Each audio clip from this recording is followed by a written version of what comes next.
It's now time for your fan weather forecast. Right now, 60 degrees in Milwaukee as the afternoon moves along. Sunny skies and 77 as the high. Fan weather forecast brought to you by Milwaukee Area Napa Auto Care Association.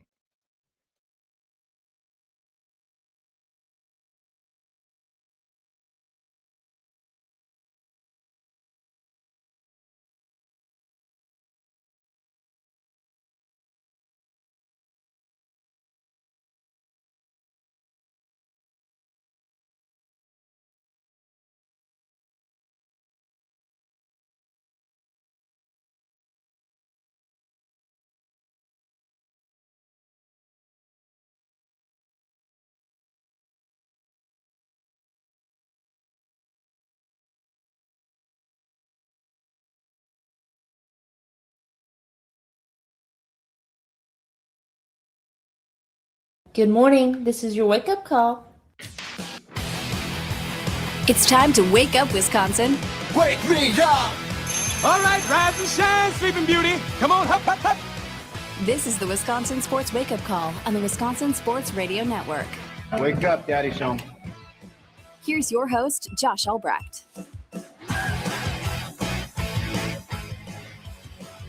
Welcome in to the Wisconsin Sports Wake Up Call here this morning on the Wisconsin Sports Radio Network. No Josh Albrecht today. He is out. He's got some things going on.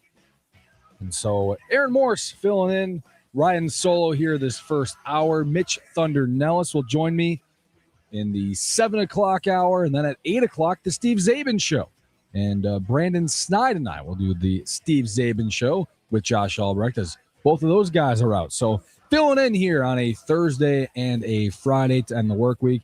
Brewers falling yesterday. We'll get to the Packers. Some sound from Matt LaFleur yesterday. Interesting situation going on with Mark Walter and the Los Angeles Dodgers, how that could affect the MLB and the Brewers moving forward as well. And, well, there's some other things we must get to as well. Good morning. Thanks for being with us. We'll get right into it. The Milwaukee Brewers do not win yesterday. It seemed like they were not going to win pretty much from the start. Did not go well for Dustin May, who made his third career start as a Milwaukee Brewer. Let's see what happened. Hey, what happened? Yeah, Dustin May struggled. 2 innings, 7 hits, 2 walks, 7 earned runs, struck out just 1 on 77 pitches. 77 pitches through 2 innings. That's the biggest reason why he didn't go longer. Really tough to throw basically 40 pitches in back-to-back innings. And usually the rule is get to about 40, 45 in an inning. You're going to be taken out no matter how well you are pitching or how poorly you are pitching. He didn't get a whiff, didn't get a swing and a miss until the 61st pitch of the game. That is a really, really long time. So he was not his sharpest. His command, he says, was okay. He didn't necessarily like it, but he didn't think it was awful. Something didn't go right. It wasn't a lot of hard hit contact, and the Mariners got out to a 7-0 lead through 2 innings. The Brewers did work it back as they do.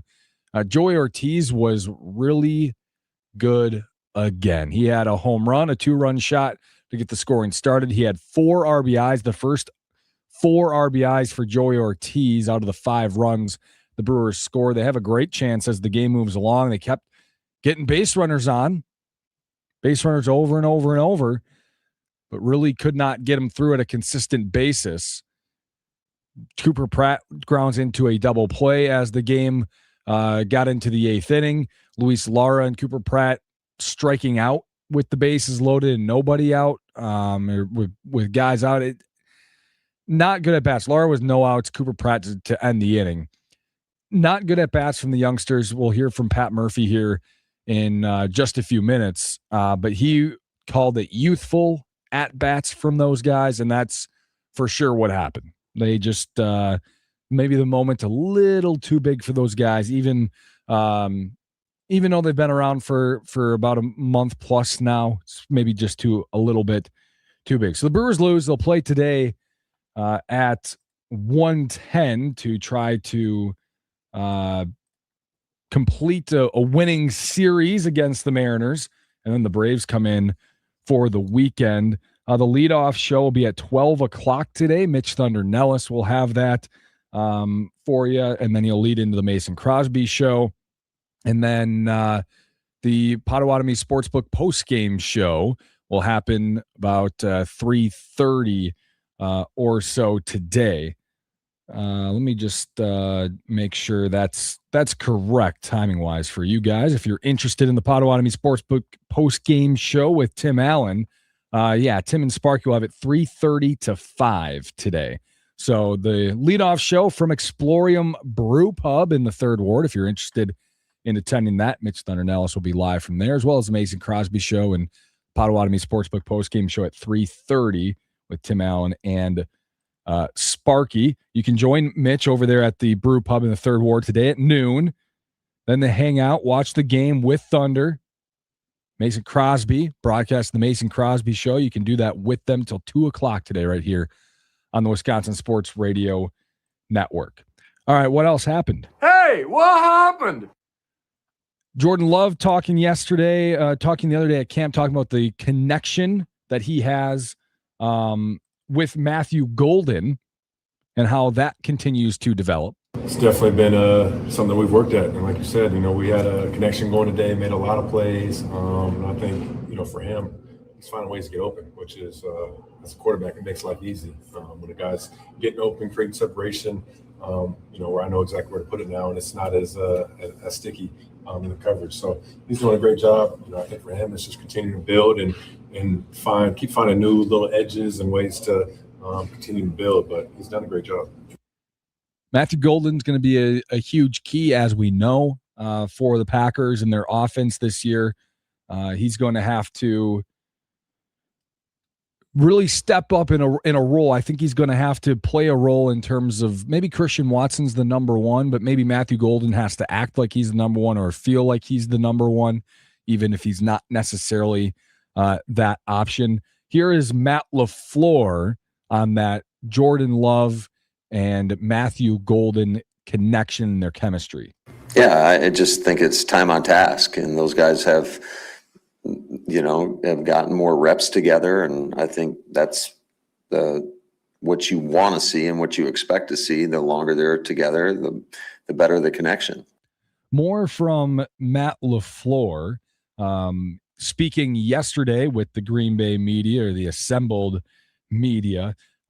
Zaire Franklin coming in, and we've heard about him recently the past couple of days. He was talking about him and Tucker Kraft and their, I don't know if scuffle isn't the right word, or but them just kind of getting into it, getting a little feisty and going back and forth. Oh yeah, Zaire says, oh yeah, that's no big deal. We eat breakfast together every morning. We're competitive.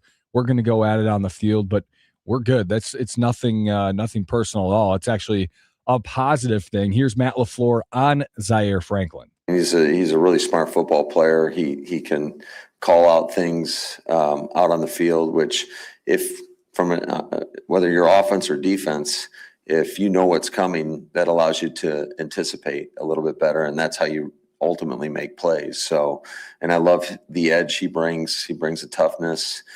He's a great communicator and just plays the game the right way. That's the part at the end that I'm very interested in, talking about a great communicator, knows how to play the game the right way. The Packers bringing in some veterans, some guys that can maybe help this young roster that we've been talking about for 2 or 3 years now. More for Matt LaFleur on that veteran leadership.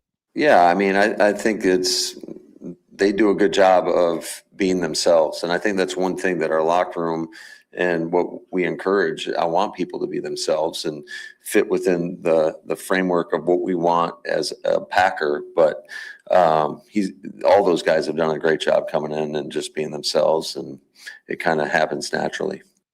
The Packers have been missing that over the past couple of years.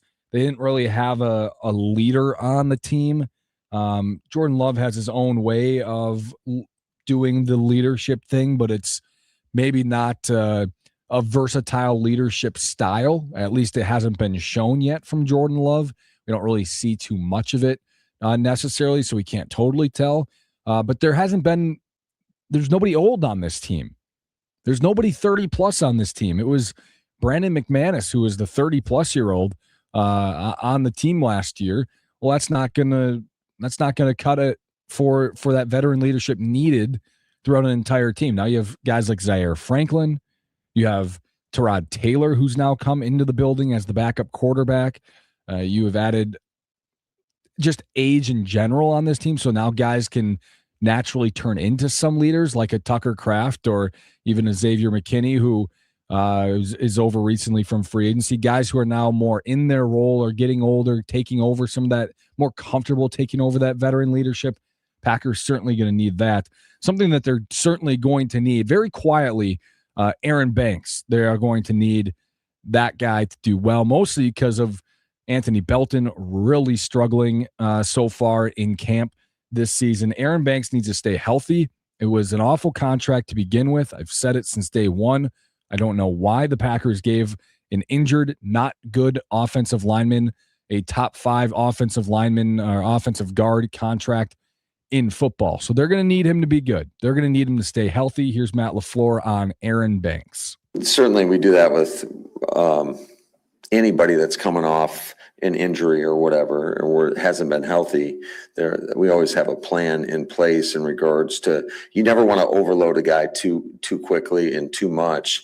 And for some guys, it's just, how do you get them to the game? So there's a plan for each individual on our team. Certainly the more they're out there, the better you feel as a coach. And I think there comes a lot of confidence with that from the player, knowing that they put in the work to go out there and perform at the level that we need them to perform at. Well, again, Aaron Banks is going to be a big key because they are going to need him to play at left guard. I think it seems like he will be the left guard for as long as he is available to be that. Jordan Morgan going to be the left tackle. Seems like Sean Ryan's going to be the center. Right guard, I guess, is up in the air. It was supposed to be Belton, but he's been playing awful, as I said. And then Zach Baco-Bueli at right tackle. Seems like probably Jaeger Burton at right guard. Maybe someone else will fill that role as well. There's a couple of guys that could take it over. So we'll see how that works. But they're going to need Aaron Banks now to be that left guard and solidified at left guard now that Anthony Belton maybe not so much in the running for a starting spot. One more from Matt LaFleur yesterday. Just roster decisions as we are coming up on that spot where this year it's just one spot. It's one time, roster cut downs, one number or one day, and you cut them down. It's not, okay, you cut some guys here and some guys there and some guys there. So how are roster decisions going to work this year? What is the decision-making process going to look like in terms of who they keep, how they decide to keep them? There's a good handful of guys that are locks, and then that's something that obviously communicate with Goody on when we're making those decisions. But there's still a handful of spots certainly up for grabs. So not much there, but there are a lot of spots. There's probably only if I just had to guess off the top of my head, there's probably only 5 or 6 roster spots that are available for guys. I think most of the other ones are pretty solidified. Matt LaFleur says there's only a few guys who are locked in, but it feels like more guys are really certain to be on this roster. And then after that, there's probably only 5 or 6 spots. Looking at some of these special team spots like a Nick Neiman or Christian Welch, or is Sky Moore really going to make the team, which I think he is going to, and pretty confidently is a 7th wide receiver going to make that team? Are they going to keep an extra offensive lineman? Things like that. Those decisions. Is Kyle McCord going to have to be kept on the roster if they want to keep him for the foreseeable future? You're not going to be able to cut him and then not have another team pick him up. I think that's maybe a decision that to make. So we'll see how that works for the Packers in a couple of weeks now. But decisions will definitely have to be made. It's just maybe not as many as we're generally used to for the Packers. All right, another thing going on yesterday and in the coming days for sure. Hey, what happened? The Dodgers, I don't entirely understand what's going on with the Dodgers. I'm not sure many people do, but Mark Walter is the guy who is basically running the show. He is the owner. He is the guy, if that sounds familiar, who just sold the Lakers for a very big chunk of money after buying them just last year. Didn't even have the team for a full season, for a full year, I should say. Now he's selling them, people wondering why. Then it comes out that he's got some legal issues that are upcoming, the government looking into him. And now people are tying this into the Dodgers and how this might come back to bite Mark Walter and the Dodgers. So I saw this on Twitter yesterday. Eric Jackson is his name. He's kind of a markets guy, strategy. He's got a management PhD from Columbia. I'm going to play a few minutes of him. He is trying to explain what's going on with the Dodgers and why Mark Walter might be in a really, really tough spot. And then in turn, the Dodgers being in a really, really tough spot. A man sold the LA Lakers in about 72 hours to a buyer who called him 9 months after he finished buying the team. Nobody does that because they want to. Mark Walter had to give roughly $20 billion of loans off his insurance company books by December 31st. There are 4 ways that he can do that.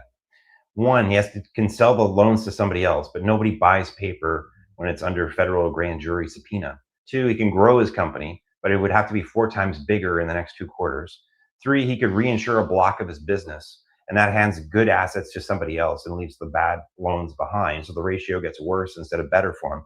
Or 4, he could sell things and use the cash to pay his loans back. So 3 of those doors are shut to him. The Lakers were the 4th one, and they covered only about a third of what he needs to cough up by the end of the year. So I spent $80 on 2 documents almost nobody buys to find out what's left. Mark Walter owns 2 life insurance companies. In February, both of them got grand jury subpoenas, and they restated their books entirely. Delaware Life had been reporting $1.3 billion of investments in businesses. Walter also owns. And after the restatement, that number was $18 billion. It went from 3% of everything the company had invested to 42%. So Bloomberg reports that the Delaware Department of Insurance wants nearly all of that unwound by December 31st. And Walter's people have been telling reporters the next set of filings are going to show that the number is dropping by as much as $8 billion. So I actually bought the filings for the quarter right after the restatement. The number didn't drop, actually. It went up. $976 million. Nobody's been charged with anything here. Investigations by prosecutors end without charges all the time, and his company says that it's cooperating and everything's kosher. If you're new here, this channel and me, I read the documents, not the headlines about the documents. So you hit subscribe because there's a filing landing in the next few days that settles this one way or another. A concentration limit is a fraction. On the top, how much money the insurer lent to businesses its owner also controls. On the bottom, it's everything that the insurer has invested. At Delaware Life, that's $19.8 billion on top, $48.2 billion on bottom. So it's about 41%. So door 1, selling the loans, you'd be asking someone to buy $19.8 billion of private illiquid loans made to the owner's own companies, which a federal grand jury is currently looking at. Whoever buys those loans buys the investigation that's going along with them. No buyer has appeared, and I don't think one is going to come under those circumstances. So then you got door 2, getting bigger. This one's just math. To get $19.8 billion down to 10% of what you've invested, you need to have to grow to $198 billion. Delaware Life has $48 billion. It grew by $4 billion last quarter, and that was already double its normal pace. So you keep that up to you get to $198 billion in 35 quarters. He's got 2 quarters left to meet his deadline. So that's out. Door 3, the one selling off the loans to reinsurance, but you got a problem with that. You hand a block of your business to another insurer and they take the best part of your business. It doesn't get solved that way. That's a backwards approach. When a reinsurer assumes your liabilities, they want the assets to back them. Good ones, liquid, marketable, investment grade. Bonds they can price and sell. What they won't want is a pile of subpoena loans to owners' affiliates. So the good assets walk out the door, the loans stay exactly where they are, same problem, which means that the bottom of the fraction shrinks while the top doesn't move. Cede $10 billion to a reinsurer and 41% suddenly becomes 52%. That's the opposite direction. So the clever solution makes it worse, which leaves door 4, the borrowers pay the money back in cash. And who are the borrowers? Mark Walter's other businesses. For them to have to pay it back, they need money. And for them to have money, he's got to sell things. That's the whole reason that a basketball team as storied as the LA Lakers changed hands in 72 hours. Every insurer files a quarterly statement with its regulator, and buried in it is a section called General Interrogatory. All right. So that again was Eric Jackson trying to explain part of what's going on with Mark Walter and why he sold the LA Lakers, why the Dodgers might be in trouble. You heard it. There's 4 options. 3 of them are no good. So that he has to start selling things. Okay. So big deal. Mark Walter sells the Dodgers. Big whoop. Someone will buy him. Yeah, there are issues with that, though. They still have to pay off that debt. So someone's going to want to have to pay into the debt that the Dodgers are in, or that in terms of paying all of these contracts that are all backloaded, all coming up in 10 years from now. And there is a clause in Shohei Ohtani's contract that says if Mark Walter sells the Dodgers, Shohei Ohtani can opt out of his contract. Interesting. So the Dodgers might be in a really tough spot. How are they going to get all this money? You just heard Eric Jackson again explaining that there's only really one option. You got to start selling things. Okay, how much can Mark Walter sell to get all this $20 billion of loans off of his insurers? He's insuring with his own business into the Dodgers and all of that money that they're spending. It's a cycle. It's not a good spot for Mark Walter to be in. And in turn, it's not a good spot for the Dodgers because Mark Walter owns the Dodgers, and we'll see how this plays out. But I don't know. It could be quite interesting in how this works. It's really crazy timing with how the Dodgers are spending all this money, how we're going to have a lockout for some unknown amount of time this offseason, no matter if it's 1 week or 7 months, a lockout is going to happen. So that's going to happen. A big reason why, because the Dodgers, all their money they're spending, but the Dodgers might not really be able to spend more money moving forward, or they've overspent and now they're in trouble. I don't know. Very interesting situation that could be brewing for the Dodgers. Maybe it's wishful thinking that they're kind of in a tough spot and they're just going to have to do things they really don't want to do in order to get out of that spot.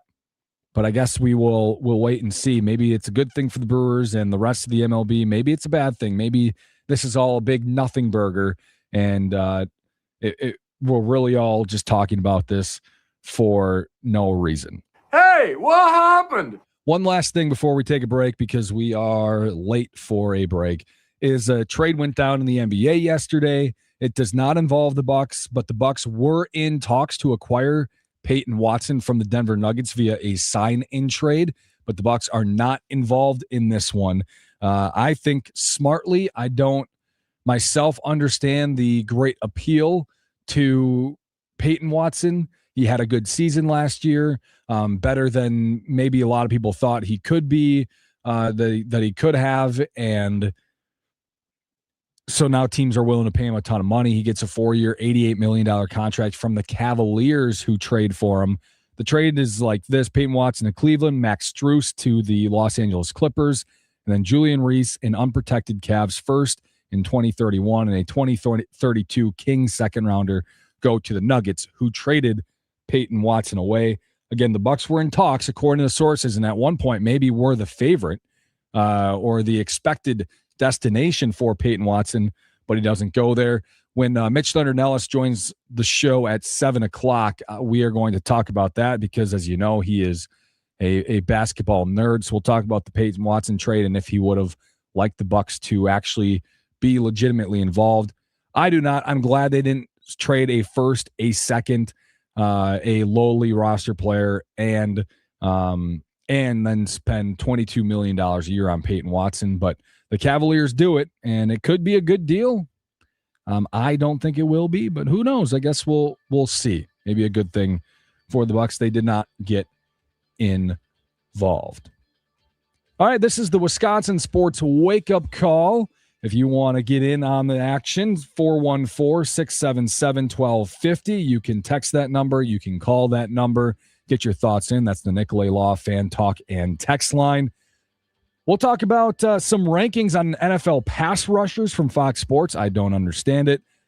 Maybe a roster crunch coming for the Milwaukee Brewers as well, and a records prediction from Bleacher Report on the Milwaukee Bucks. All to get to here on the Wisconsin Sports Wake Up Call, live from the Wisconsin Sports Radio Network studios, powered by the Potawatomi Sportsbook.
Baseball coverage on the Wisconsin Sports Radio Network is presented by Xfinity. Score the most reliable Wi-Fi, one price, 5 years, guaranteed. Xfinity, imagine that. Welcome back into the Wisconsin Sports Wake-Up Call here on the Wisconsin Sports Radio Network.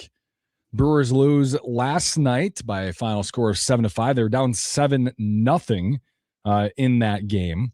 And then they were able to work it back to 7-5, actually 7-4. They had a couple runners on, tying run at the plate. Cooper Pratt grounded into a double play to score a run. They had plenty of runners. They just got behind a little bit early, and Dustin May White didn't have his best stuff. Here's a couple minutes yesterday from Pat Murphy. Yeah, I mean, it's hard. It's first time throwing to William, first time. Not first time. Is it first time throwing to William? No. Was first time throwing to William, that's right. So it didn't seem like when things were going wrong. I mean, first ball of the game, Terang makes that play most of the time. It's a great play. He makes it all the time. Rosarena hits a blooper in the center, first and second. Canzone drills a ball in the gap. That's the hard hit ball. Then he got carried away with walk. And then Ward bloops one in, and we're down 3-0. It's just a tough first inning. Gives up one hard contact, but he got himself in trouble. Went 35, almost 40 pitches. He walked some people. He just didn't have his good stuff. But with all that, he'd given up one hard contact. And came out the next inning, same thing. Donovan gets an infield hit, hits a Rosarena. Canzone gets a dumper, sac fly. All of a sudden it's 7-0. So, he gave up 2 infield hits, 3 bloopers. Then he walked 2 and hit 1. He'll be the first to tell you it's not a good outing for him. But he only gave up 2 hard contacts. I just don't think he had his fastball command. He didn't have the good cutter, and he got backed into a corner a bunch. So unfortunate, a little bit unlucky. We had good at-bats on the other side. Bryce leads off the game with a 11-pitch walk. It was unbelievable bat. Steals second, but Churio swings at ball 4. Bowers has a long at-bat, lines out, and then same with the next inning. We got ourselves in a good situation, got a couple runs back. And then when we loaded the bases, whatever inning that was, we just couldn't come up with a big hit there. Then we do it again, get a couple runs, and then head into a double play and a 2-0 pitch. So, yeah, it was a valiant effort to come back. I'm proud of our guys. They came back, they battled. We had some youthful bats in there. When we're trying to make a comeback, that doesn't help. But the pen was outstanding. Anderson, D.L. Hall, Wilson, Senza, to give us 7 innings of shutout was gave us a chance to win the game. We had tying run at the plate.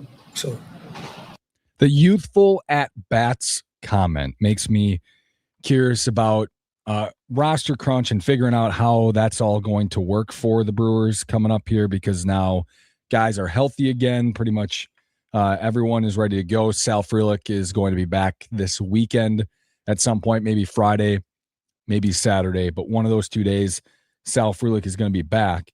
And the Brewers have a roster crunch or a lineup crunch that is going to have to come here, because now they have opened a new door of a place to play for a player. And I'm talking about Andrew Vaughn.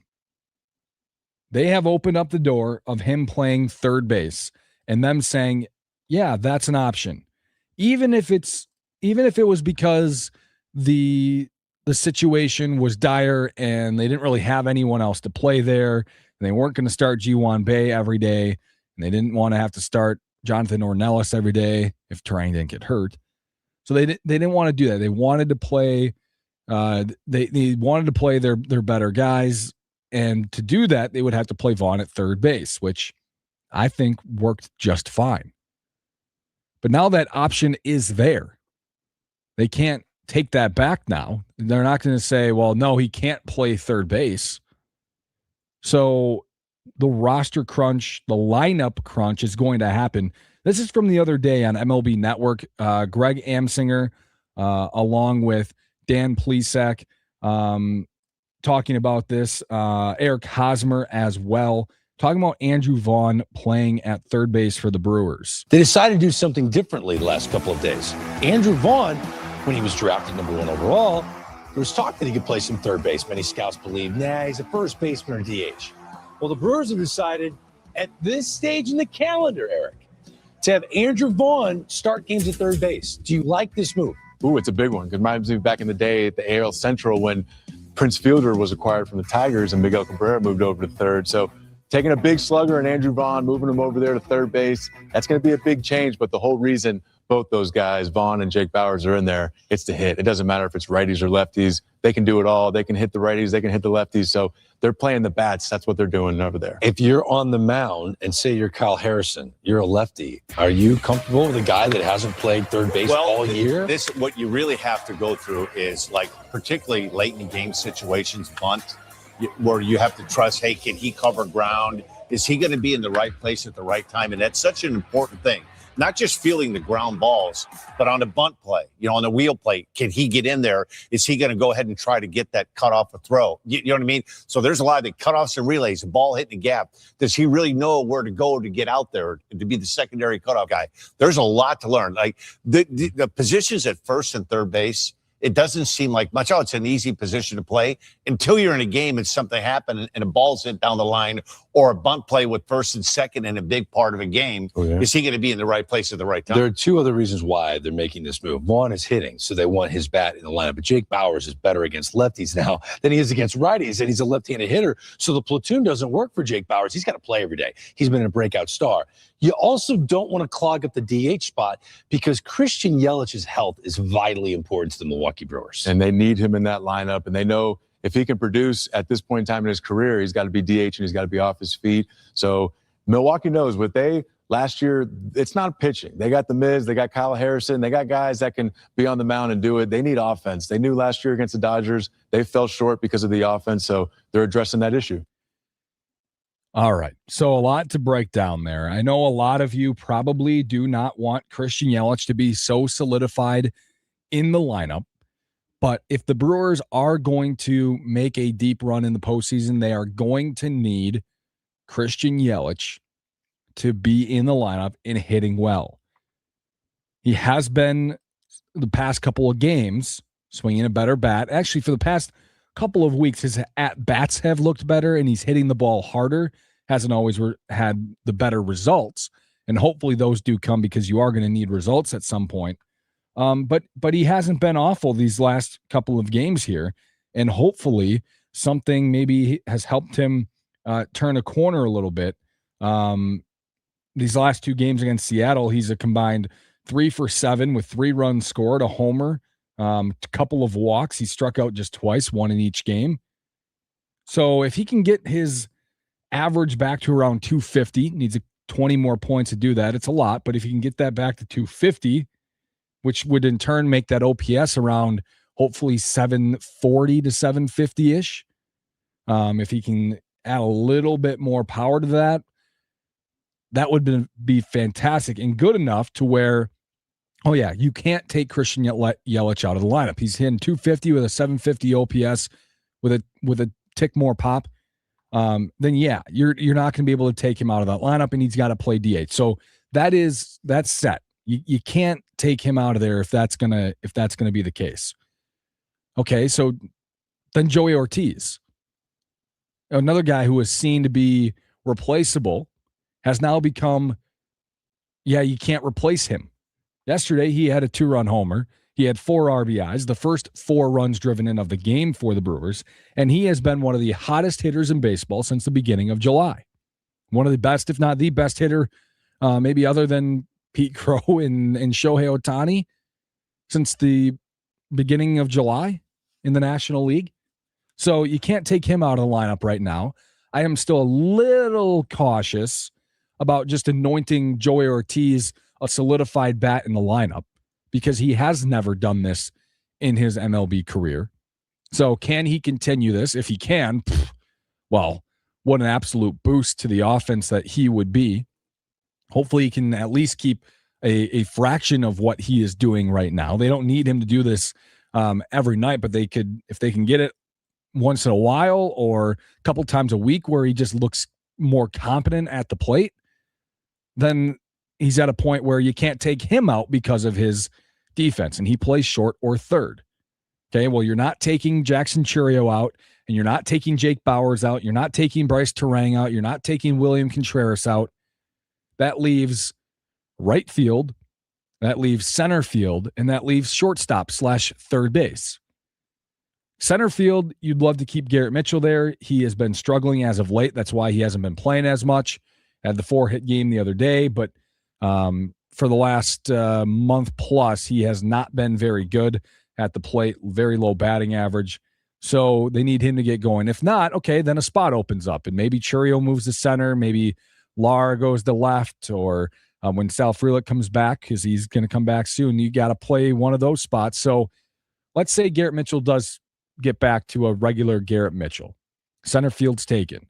Right field. Now you have Luis Lara, Sal Frelick, Andrew Vaughn for 2 spots. Are you going to keep Jake Bauers at first? That would mean Andrew Vaughn would have to play or add Cooper Pratt in there as well. 4 guys for those 2 spots. You're going to have to either move Andrew Vaughn to third base because Jake Bauers is at first, because you have another outfielder in Frelick or Lara you'd rather play, or you're moving Bauers to the outfield. Lara and Frelick sit on a natural, on a consistent basis. Andrew Vaughn plays first base, and then Cooper Pratt would play shortstop with Ortiz at third base. I'm telling you, Pat Murphy's comment about the youthful at-bats, if they continue to have youthful at-bats, if Luis Lara and Cooper Pratt continue to come up in big moments and they don't look good and they can't have those clutch at-bats, we're going to have a conversation that people probably don't really want to talk about, and that is that Cooper Pratt and Luis Lara are just going to sit the bench for the majority of games. Now, that we are far away off from that, I think, but a roster crunch is coming. A starting lineup crunch is coming. When Sal Frelick comes back, they're going to have some tough choices to make. We'll see how they make them, where they decide to go, but this should be pretty interesting. But it is a good problem to have if you have too many guys to play. The Wisconsin Sports Radio Network, proudly outfitted by Burkhardt Sporting Goods, our official apparel partner. Outfit your team or company with custom apparel today at BSG1881.com. Most electrifying sound of the day coming up next on the Wisconsin Sports Wake Up Call.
It's time for The most electrifying, sound of the day. the most electrifying. Brought to you by Best Electric.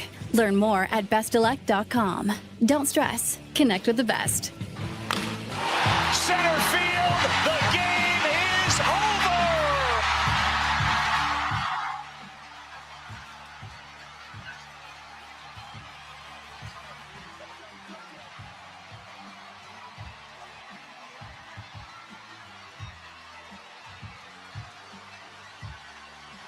Mason Rincon goes into the shrubs in center field, and that allows Bayonne, New Jersey to win the game.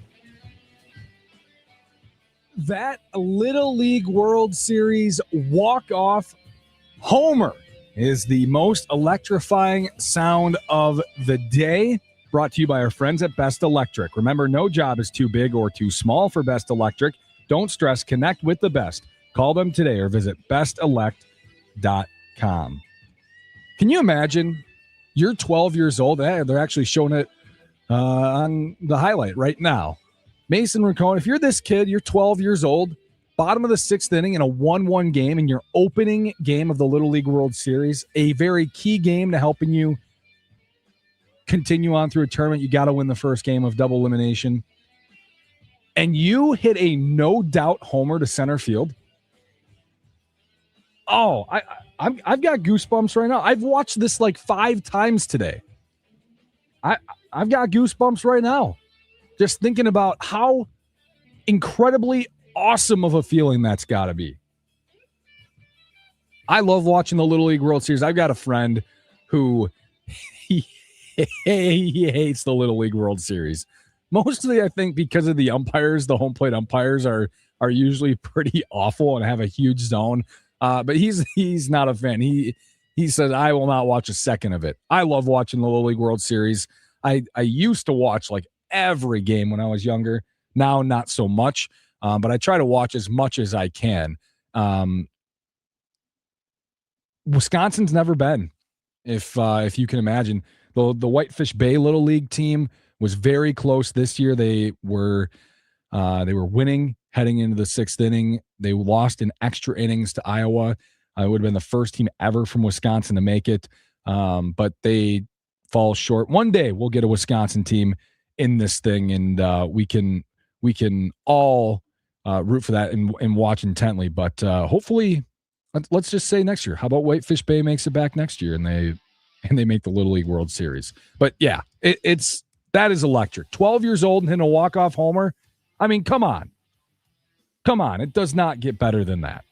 All right, the Wisconsin Sports Wake-Up Call, first hour complete. Mitch Thunder Nellis will join us at the top of the hour. This is the Wisconsin Sports Wake-Up Call live from the Wisconsin Sports Radio Network studios, powered by the Potawatomi Sportsbook. Do not go anywhere.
Good morning. This is your wake up call. It's time to wake up. Mitch, Thunder, and Ellis. Wake me up! All right, rise and shine, Sleeping Beauty. Come on, hop, hop, hop. This is the Wisconsin Sports Wake Up Call on the Wisconsin Sports Radio Network. Wake up, Daddy's home. Here's your host, Josh Albrecht.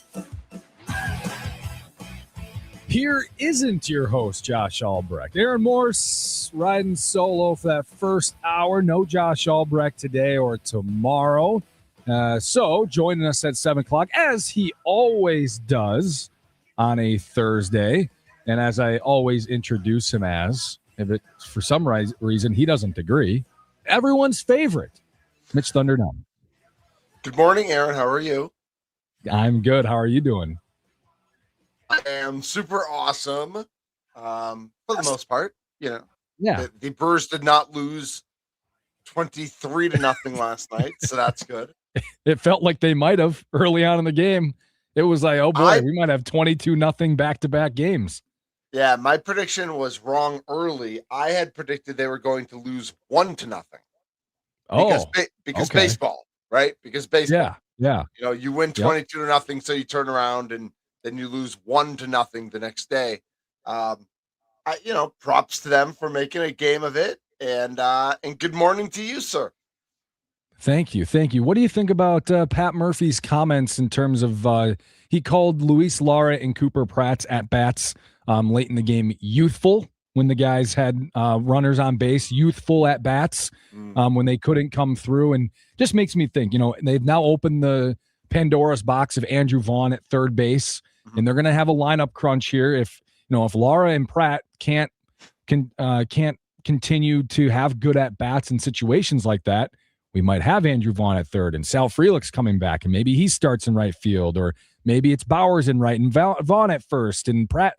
There's a lot of different ways they could go, and I think for a long time we've just kind of assumed, Cooper Pratt's going to be the shortstop if he's here, but maybe not if youthful at-bats continue. The Lara thing surprises me less. I know he hit the home run off of the position player Rivas 2 nights ago, but Lara really hasn't been hitting that well. His glove is great. It was kind of nice to see him in center field last night, his natural position. Though coming off a 4-hit night for Garrett Mitchell, that was interesting to give him that day off. But I was less surprised to hear that about Lara, simply because I think Lara is battling it a little bit. Pratt just came off the injury list. So, I don't, the thing about Murph, and he's done this since day one, is when a guy gets called up or activated or placed on the major league roster, he starts that next day. So whether it was Lockridge or it was Shoemake or it was Jin or it was, any of these guys, the first day they come up, they always start that day, whether they're ready or not. I know Cooper Pratt had his rehab and he probably did fine. That's not the same as facing major league pitching.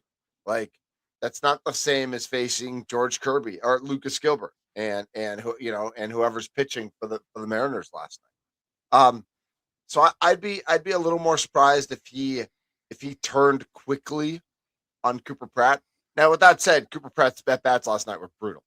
When they were down 7-3, I think he had a strikeout on a ball 4 where it kind of felt like he got behind early and then he battled, and then there was a sweep. He swung at a couple bad sweepers. And then the double play scored a run, but a base hit there, or at least a better at bat, opens yourself up to a much bigger inning. But it'll be interesting because, I know I just saw Sal Frelick went 2 for 5 again last night. And it's like, dude, with a home run. Yeah, dude is raking. He had a 7-game hitting streak, and now he's still, so he's ready. And with all due respect to Lara, that's Sal's job. Now, if Sal comes up and struggles, that's one thing. Sal was not if Sal had hit all year this year like he did last year, we wouldn't be having this conversation. It's Sal's job. But Sal wasn't a 280 hitter; he was a 230 hitter, and so he was struggling. But I'm ready for Sal to get that job back. I'm ready for Lara to be your super sub in the outfield with Churio, Mitchell, Frelick mostly as your starting outfield, with Lara Lara can play all three positions. That's a nice thing. So for each of those guys, if they get a day, Frelick starts needing 2 days off and Mitchell needs 1 day off and Churio needs 1 day off, Lara's still playing 4 out of 7 days.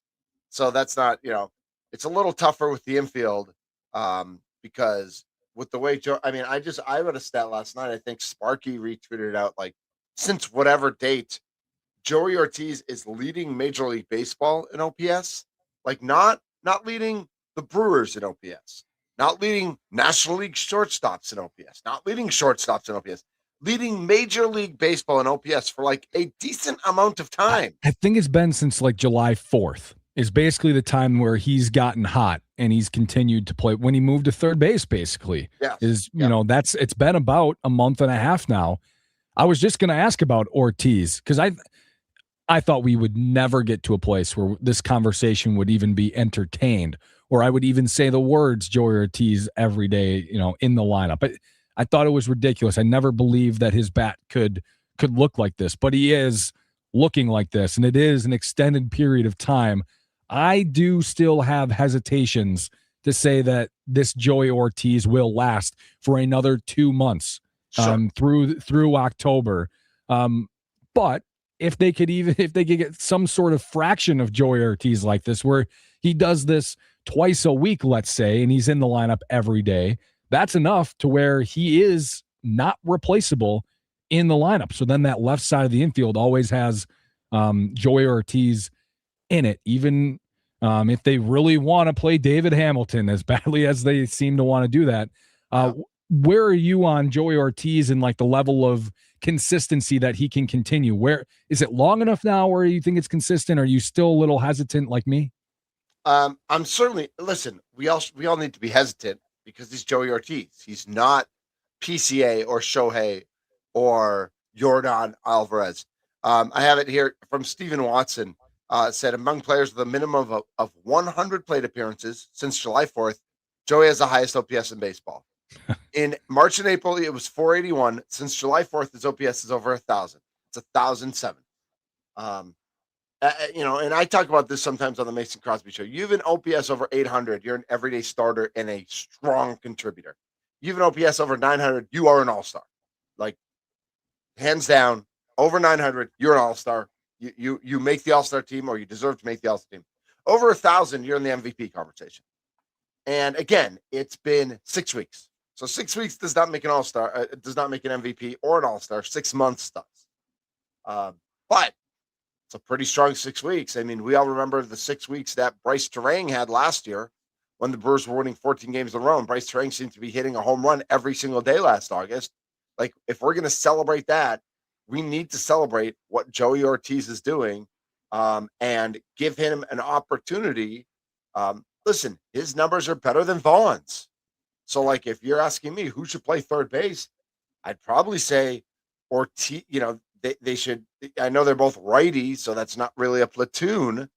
But Joey deserves to be in the lineup more often than not. He doesn't need to play 6 out of 7. He doesn't need to play 7 out of 7. He can play 5 out of 7, 5 days a week. Again, as you're trying to get the other guys at bats. But there is no denying, as much as Pat Murphy wants to deny and say, well, he's going to face lefties and he can only face certain righties who throw the ball a certain way. Like, I'm sure the event analytics say a lot of that is true, but you can't argue that he's just raking against everybody right now.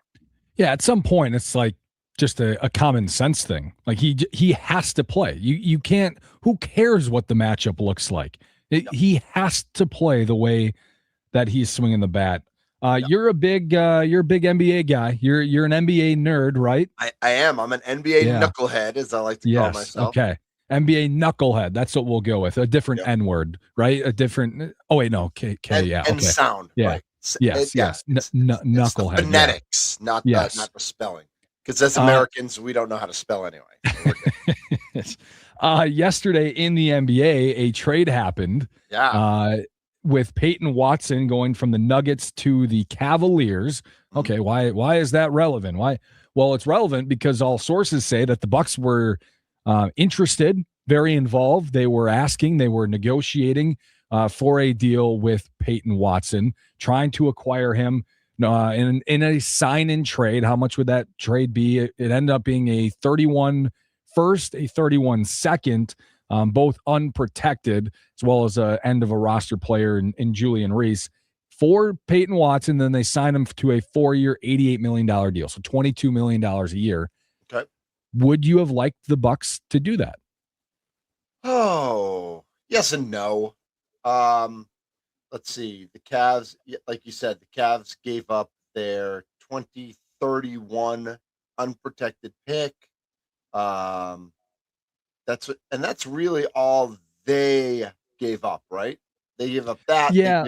They gave up Trey Mann, who's a decent player who they just acquired from the Cavs. They gave up a 27 second rounder. So a first rounder, a second rounder, and Trey Mann, who's like a decent player off the bench. Think like I was gonna say Cole Anthony, but like Cole Anthony on the Orlando Magic, not Cole Anthony. Yeah. Yes. That's good. Yeah. Like a decent shooter. Who Decent. Bucs fans thought Cole Anthony was going to be. Right. Yeah. Exactly. Yeah, I mean, I think listen, the Bucs are in a tough spot with those first round picks, and they have so few of their first round picks that they probably knew, and I think most NBA fans knew that to get Watson, you'd have to give up at least one first round pick, which is it's really tough for the Bucs right now, just because of the Eric Bledsoe and Drew Holiday trades. To get those players, they gave up most of their first round picks up till 2030. Peyton Watson is the Nuggets were in the second apron, so they really could not bring him back. They needed to make this trade. Watson started 40 games last year. He basically averaged 15 points, 5 rebounds, 2 assists, and a steal. He shot 41% from 3. I think he's a really nice player. I don't think he's the player the Bucs needed. If the Bucs had gotten him, if the Bucs had gotten him, and they figured out like how the roster came together. Again, I think he's a nice small forward to have, a nice, very athletic piece.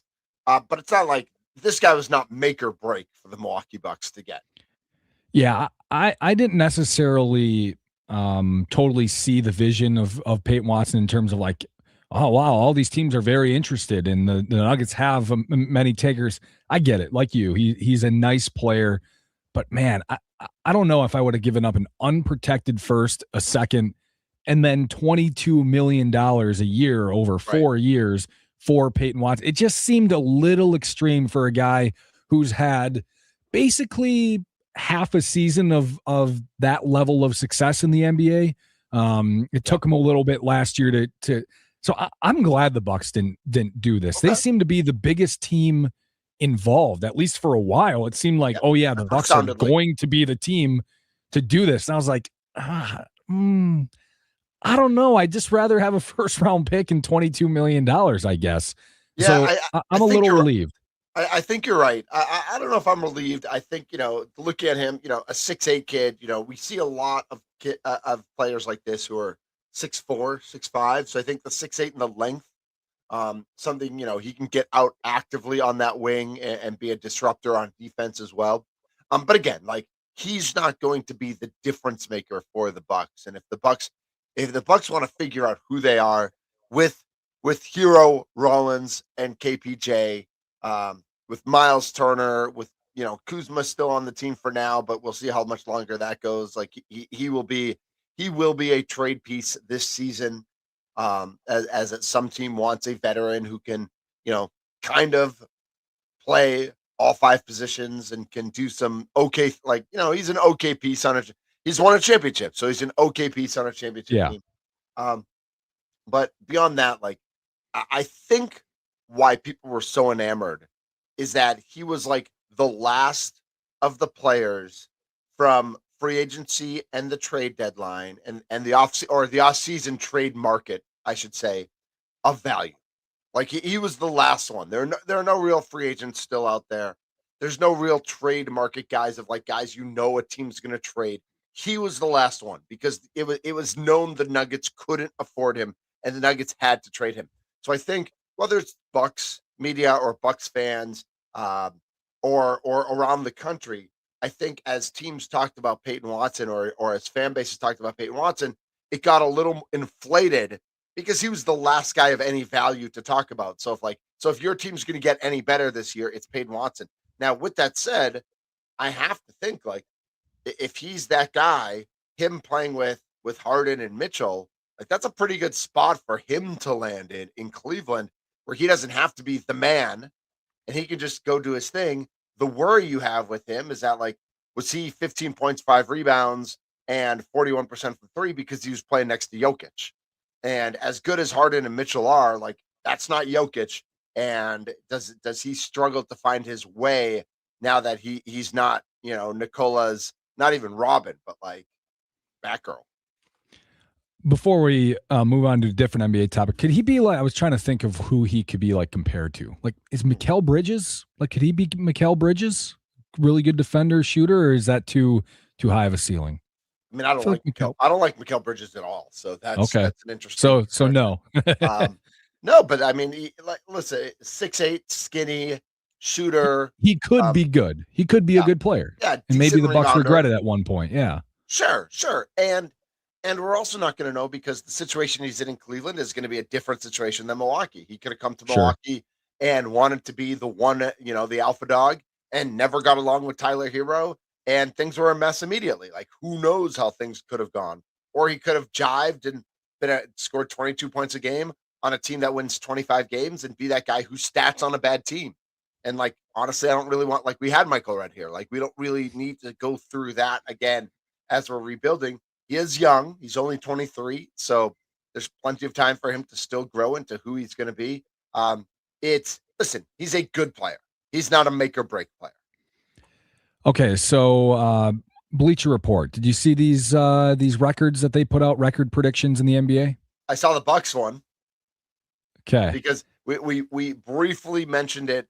So yesterday on the Mason Crosby show, we had Camille Davis, who works for Locked On Bucks and Pack a Day podcast. And we kind of like built my 10-pack. Like I was a season ticket holder for the Bucks for years. Okay. And last year I went down to a 10-pack.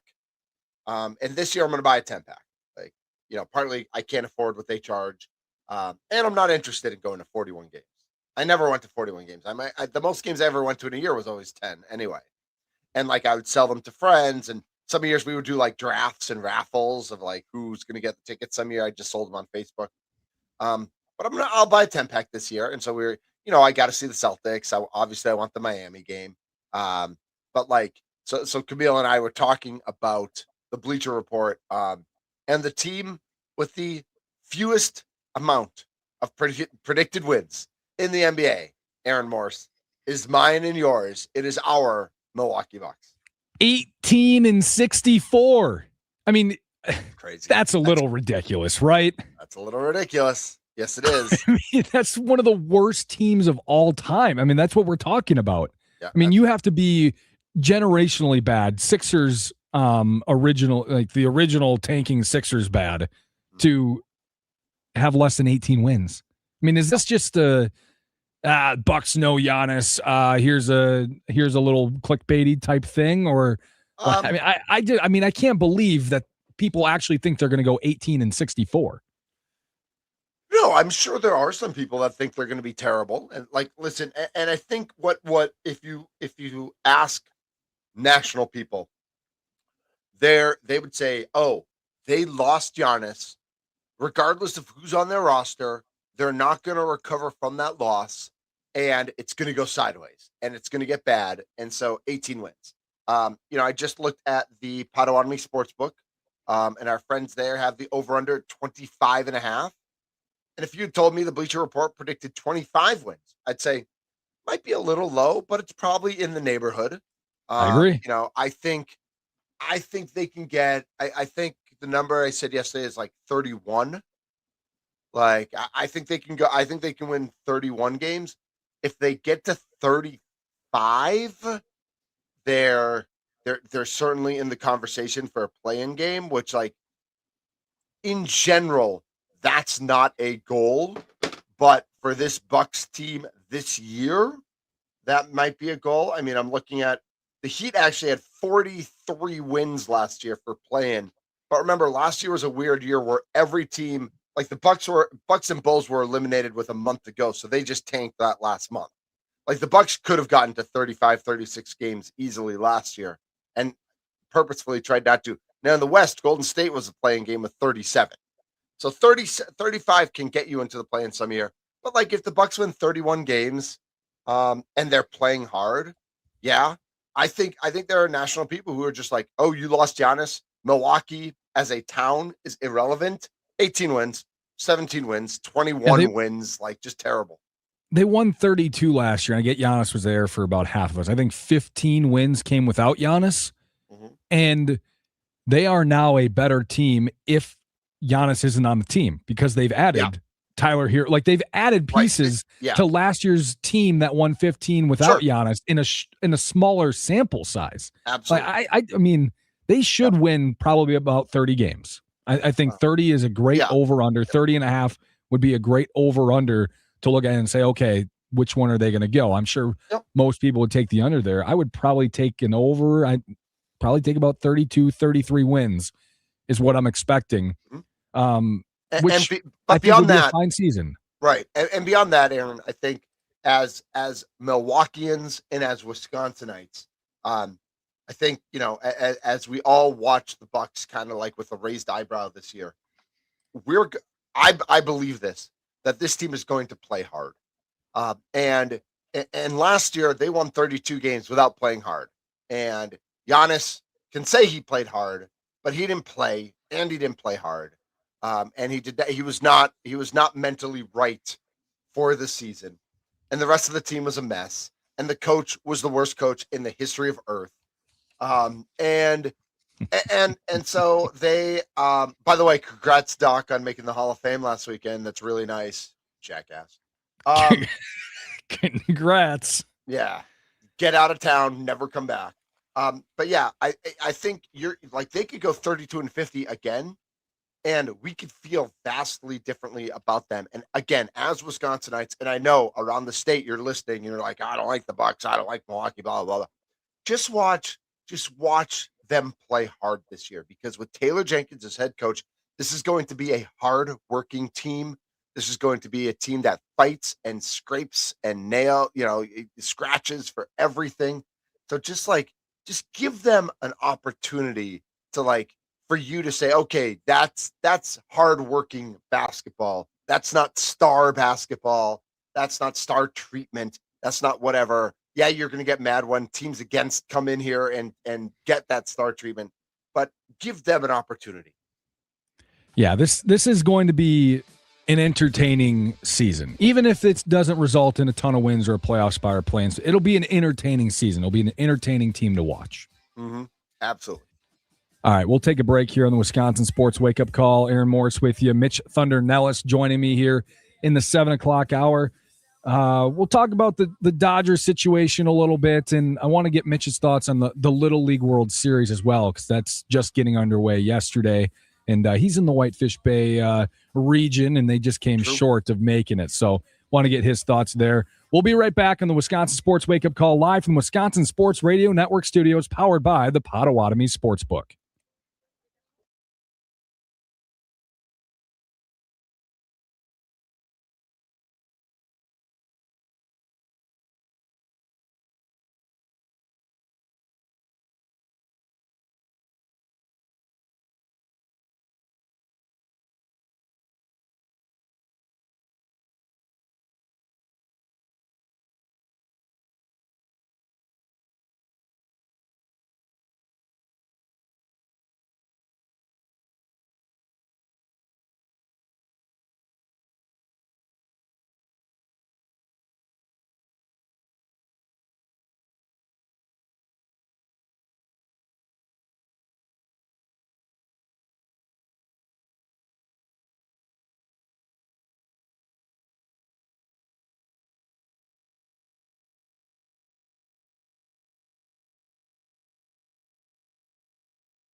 Want to score free Wendy's Frosty Classics this summer? When the Wisconsin Timber Rattlers, proud Hide A affiliate of the Milwaukee Brewers, record 10 strikeouts in a game, you can go to any Wisconsin Wendy's, get a free small Frosty Classic. Follow the Wisconsin Timber Rattlers on X or Instagram as they post after every game with 10 strikeouts. This offer is good for 24 hours following the game. Welcome back into the Wisconsin Sports Wake Up Call. Aaron Morris with you. Mitch Thunder Nellis joining me as well. Okay, I think we are going to have you just voice the bumper music from now on. Done. Say less. Okay. I know the word. I know every word to every song, so let's do it. Good. All right, great. Great. We've figured this out. Little League World Series. How much do you watch on a yearly basis? Generally, I watch a good amount. I feel like I'm a little less likely to watch this year because I'm still a little sad about Whitefish Bay. I was going to say the heartbreak. The heartbreak kind of got you. I mean, Iowa in that game. I mean, I know there's the whole scandal about stealing signs and stuff like that, and I know that is actually part of the game, but it's also unsportsmanlike, and Little League rules tell you not to do it. I also know that Iowa dominated that game and should have been up way more, and weren't. They stabbed themselves in the foot quite a bit. But Whitefish Bay kept coming back, and the fact that Bay led 6-4 in extra innings, I just wish they could have found a way to figure that out. Because it was just they just didn't have anything left at the end, and it was but it was an amazing run for the Junior Dukes of Whitefish Bay. Would have been the first Wisconsin team to ever make the Little League World Series. Yep. It's I mean, I guess I get it, but also it's a little surprising that they just they've never been there. I feel like basically every state's been there. Just a few states haven't. And Iowa's been there now 19 times or something. What's the difference in the Little League system in Iowa versus the Little League system in Wisconsin? And Wisconsin I don't know. I'm gonna guess that it's just that in Iowa teams register for it. I get because you have to go through a different process in order to be out. You can't just be like, yeah, we're the best team in the state. You have to. So I think maybe there's little leagues in Wisconsin that don't necessarily care to or don't know to or whatever. And maybe we're missing out on the best team that we could have in the state. Maybe that's the case. I don't know. We've come close. It's been about probably, I'm going to say when I was living in Burlington at the time, at that age, I was one of the last cuts on the team that went to the regional. Okay. That still is tough for me. I think that was I was one of the better players, or I was worthy of a roster spot. I think some politics came into it, friends and whatnot. It always does. It always does with youth sports, unfortunately. And So, but anyways, that team came, I don't know, they were in the quarterfinals or semifinals maybe that year. And I feel like since then, Wisconsin has always had a team kind of close. So it's probably been about 15 years of close, good teams. They just can't get over the edge. So I was just curious what you thought about it. And it'll be interesting to see what happens in Wisconsin the next couple of years, because Whitefish Bay won U10, U11, U12, U13, and U14 this year. All 5 age divisions, Whitefish Bay won the state championships for. And U14 team also went super far in their regional tournament or whatever it is. So it'll be interesting to see, especially with the 10s, 11s, and 12s, what those teams look like the next couple of years. And with that said, that there's no guarantee that Whitefish Bay is that team. I don't know what. I don't know what some of the other teams have. I don't know what some of the communities have. And I hope, I'm Whitefish Bay, so I'm greedy and I want it to be Whitefish Bay. But if somebody beats Whitefish Bay, state of Wisconsin, and makes a run in the regional, I'm going to tip my cap to them. I'm a little bitter about Iowa and about the Little League World Series. I'm not going to be bitter if somebody beats Whitefish Bay in the state tournament, because I'm going to say, first of all, Wisconsin pride, is going to, I'm going to back that team in the regional. But also, if you beat Whitefish Bay, who's the reigning state champs, you clearly earned it, deserved it. let's make sure, like we see all around the country, like we ran into that issue at Tulsa this year. Like, let's make sure we're doing things the right way. Yeah. But if we're doing things the right way, like let's let the best team win and see what they can do, and let's have fun with it. What's the little league the talk about? Like what oh man, so close. What's the kind of the attitude around the experience? I mean, the experience was amazing. And the kids, I know that Saturday night in Whitefish Bay, we had our Sounds of Summer where they shut down Silver Spring and like bands play. And they brought all the kids up on stage and had and standing, obviously everybody's standing because it's outdoor, but like it was a standing ovation type of atmosphere, giving them their flowers, giving them their props. I think everybody's really proud. I think obviously there's some disappointment, but not in the kids at all, not in the coaches at all, not in the, listen, sometimes you don't win, and it would have been really nice to win. So there's disappointment there. Yeah, the disappointment is that you were on the doorstep. Yeah. Not right. that you were so close. Yeah. Right. That's the heartbreak. And with the Brewers playing there this week. Right? With the Brewers playing there on Sunday. True. Like how cool would that have been if the Wisconsin team had made it through with the Brewers and the Braves playing at Williamsport on Sunday? I think that's part of it as well. That would have been a huge story on like in the game broadcast. Oh my gosh, they would have talked all about that the entire time, I feel like. Yeah, it's funny, the part of it is because we heard it all last week too. Is like, oh well, they play at Craig Counsell Park, so and they actually had a video message from Craig Counsell like wishing them well and all those sorts of things, and it's like, I know Wisconsin fan has very mixed feelings. Sparky won't even say his name; he just calls him the traitor. I think in Whitefish Bay we probably feel a little bit differently toward Craig, but there's still like. Throughout the state, there's some people are like, yeah, go get that bag. Some people are like, you could have gotten the bag with the Mets. Why'd you have to go to the Cubs? Other people are like, well, you know what? The Brewers were never gonna, the Brewers had their opportunity to win with Craig and to do right by Craig, and they didn't do right by Craig either. So I think there's all these different agendas and scenarios. But if they'd made the Little League World Series, that Craig Counsell story and narrative would have, because they play at Craig Counsell Park, and it would have been an interesting microscope to see under like how that all played out. The 414 on the Nicolay Law Fan Talking text line says, "I'm not sad that Counsell's friends and neighbors came up short." Nice, so, nice. There you go. Yeah. Thanks for supporting your state, Jack Wagon. So yeah, clearly there are people who are like, yeah, Craig Counsell connection, no thanks. That's enough for people to say no. That's wild. Yeah, I was. I'm going to root against 12-year-olds because of the Craig Counsell connection. Yeah, like you be proud in that take. Yeah, you go for that. Hey, I know you're not surprised, but just in general, people would be surprised how much 12-year-olds can affect people in this tournament. So I was saying though, the most electric sound that we played today, brought to you by Best Electric, was a walk-off homer in the Little League World Series last night. Kid from New Jersey, bottom of the sixth, no doubter to center field. I was thinking, really? I was like, how cool of a feeling that would be. Like you're 12 years old and you just hit a no doubt shot to win your opening Little League World Series game. Gotta be one of the best feelings you'll ever have in your life. It would be.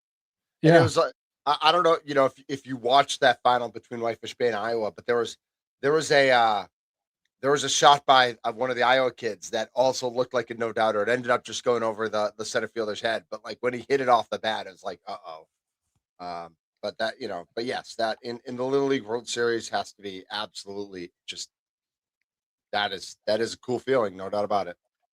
Yeah, there are some, also I would say one last point before we take a break here. There are some freaks who play in the Little League World Series. There's some 12-year-olds who are like, oh my gosh, you are huge and you are very, very good. Like 12-year-olds shouldn't be that good. No. I don't know. Mason just sent me, Mason Crosby, who's on his way. We're going to be at the Explorium Brew Pub in the 3rd Ward today together in real life. He just sent me an Instagram of Kinley Rasmus. Is that her name? Oh, yeah. The girl from Alabama. Yeah. She just tied the record for the most strikeouts by a girl in a Little League World Series game yesterday. Like she's she is cruising. She is pitching great. She is really, really good on the mound. She's got a nasty breaking ball. I was watching in the regional.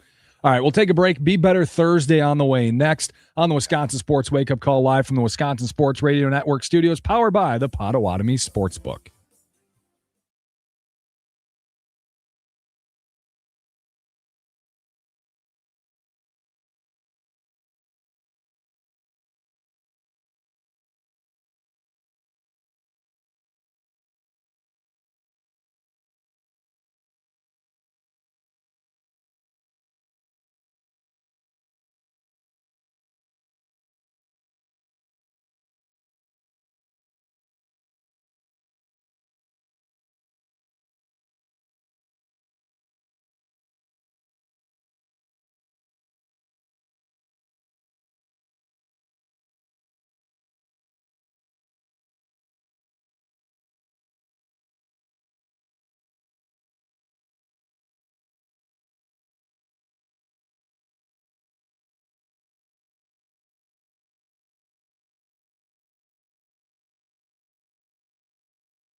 87% of accredited businesses say BBB accreditation helps their business gain credibility with customers. If you want to showcase your business at a better business, get BBB accredited.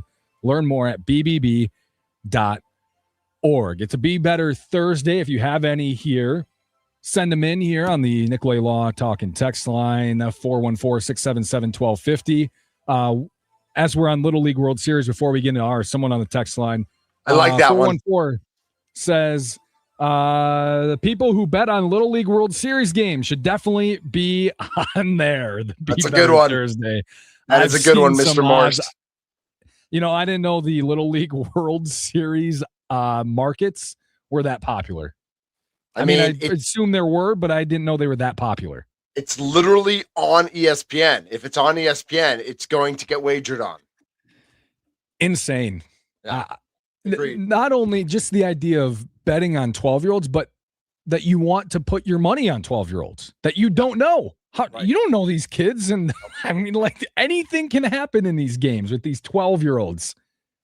I wouldn't want to put my money on them. Yep. That's I would have a general, you're probably going to, if you're going to do it, put your money on a West Coast team because it seems they always win. But it's I don't know anybody on California or Hawaii or Arizona or whoever. I don't even know who made it from the West this year. I agree. It's silly. What a waste of your money. Listen, you could. If How are there you not know better things to spend it on? If you know your stuff, you could probably do a pretty good job. Who knows? It's true. Anything. Yeah. You're going to all these regionals. You're scouting these teams, and you're oh yeah. Look at this pitcher throws 73 miles per hour, and that spin rate on that curveball is the best out of any 12-year-old in the country. Yeah, I think we probably should stay away from that. My Be Better, and this is an evergreen Be Better, MLB replay. I think it's the worst replay in any sport. I think it is awful. I think they do not apply it very well. I think they are inconsistent. I don't think they know how it works. This comes off of, I don't know if you saw, Pete Alonso hit a home run last night. I saw the headline. I did not see it, but I saw the headline. The umpires ruled it foul in live time. It would have been a go-ahead homer. They went to review. They upheld it. If you watch it, it is about as fair as you can get. I'm trying to watch this replay over and over and finding where they think it could have gone foul. Yeah. Baseball just needs to be oh yeah, that needs to, they are so worried about overturning a call that has the potential to maybe slightly, very littly have a chance to be the correct call. And it's silly. I've got to be better. Yeah. And I don't know who it is. I don't know if it's our legal system. I don't know if it's the NCAA. I don't know if it's professional sports. I don't know if it's the lawyers. I don't know if it's the rule makers in NCAA. I don't know who it is. But the report that came out, whether it was yesterday or today, that literally NFL players, rookies, there are 30 professional players in different sports, 16 in the NFL, I think, who are rookies, who just found out that they still have a year of college eligibility left. And there are 3 guys in particular who are in NFL camps who want out of their contracts, because if they get out of their contracts by September 1st, they can go back to college and get 1 more year of college. I don't know. I don't know who needs to be better. I don't know if it's everyone. I don't know if it's the NCAA or the NFL or the players' agents or the players themselves across the board. This system is so much more broken than any of us ever considered or thought before about what eligibility is, what college amateurism is, what student athletes or athlete students or professionalism is. It's all broken. The entire system needs to be better. Do you think we just need to stop suing people? I feel like suing people is like finding a penny on the ground. I actually think it just happens way too much. I would argue the other way. I think we need more lawsuits. I think we just need to get to a point where they're so ridiculous that all this legalese. I mean, listen, I got a little rumble of phone yesterday at Verizon, and I got to read like thousands of pages of legalese from Verizon to get a phone. Like, what earth do we live in that everything needs to be ruled and determined by bullcorn legalese all the time? It's ridiculous. I can agree. I can agree. So- On the So Nick be Way better. talk and text line, the 414 says you need to be better, Mitch. They say Okay. you need to be better. The So- Brewers always did right by Council. They gave him his chance, That's stood not by him true. despite That's the not- playoff disasters year after year. I mean, you can say that, but it just means you don't know, and that's fine. Like you can think that, and very, you're right. Very often with the team and with the players, very often they did. That doesn't mean everything was done the right way, and it, like you don't know people's lives, okay? And I don't know people's lives. I probably know a little bit more about the situation than a lot of people do. That is not true. The Brewers didn't always do right by the Councils. That I'll leave it at that. All right, we've got about a minute left, so we're wrapping up here on the Wisconsin Sports Wake Up Call. Steve Zabin show coming up next. Brandon Snide will join me for that show ahead of his show on 9 to noon. Mitch, you and Mason out at a live show today. Live show, Exploring Brew Pub. I'll be doing the leadoff show from noon to 1 because the Brewers have a 1 o'clock first pitch. And then Mason will jump in for that. We'll create a parlay for the people. And then we'll do an hour of the Mason Crosby show from 1 to 2 live at the Exploring Brew Pub in the 3rd Ward. If you want to come and Go say hang out. hello. Yep. Mason does have to leave at 2 because he does have to get up to Green Bay. But come hang out, say hi. Get some good food, get a good drink, get some, they got a good brown liquor selection. They got a good beer selection. Let's go. Heck yeah. Looking forward to that. Go out and say hi to Mitch and Mason Crosby at Explorium Brew Pub for the leadoff show, Mason Crosby Show. That does it for us here on the Wisconsin Sports Wake Up Call. Mitch, thanks for joining me today, as always, on a Thursday. We'll talk to you later. Thank you, Aaron. Great job. And Josh who? Josh who? Josh who? Josh who? That's a great last word on the Wisconsin Sports Wake Up Call, live from the Wisconsin Sports Radio Network studios, powered by the Potawatomi Sportsbook. The Steve Zabin Show comes up next.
Time for your fan weather forecast. Right now, 62 and sunny in Milwaukee. Temperatures will reach about 77 degrees with some clouds coming into play this afternoon. The fan weather forecast brought to you by Habish, and Rotier.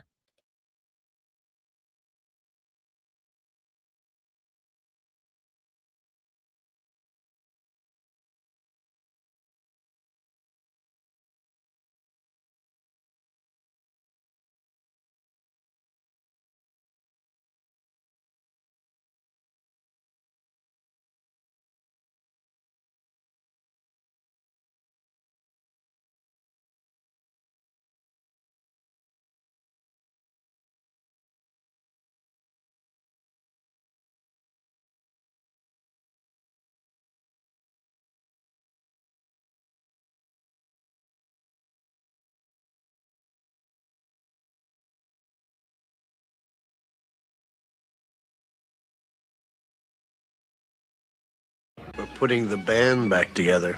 Forget it. No way. We're on a mission from God. I'm back, baby. I want you to put the word out there that we back up. Understand me? We back up. They say everyone deserves a second chance. Apparently, so do radio shows. We are back, baby. After years apart, countless bad sports takes from everyone else, and more than a few people saying, you know who should do a show together again? We're back. Somebody actually made it happen. We are back. We are back. Steve Czaban and Josh Albrecht, back together again. What does that do? Did that blow your mind? That just happened. A man who loves digital assets, hates replay, and always leaves early.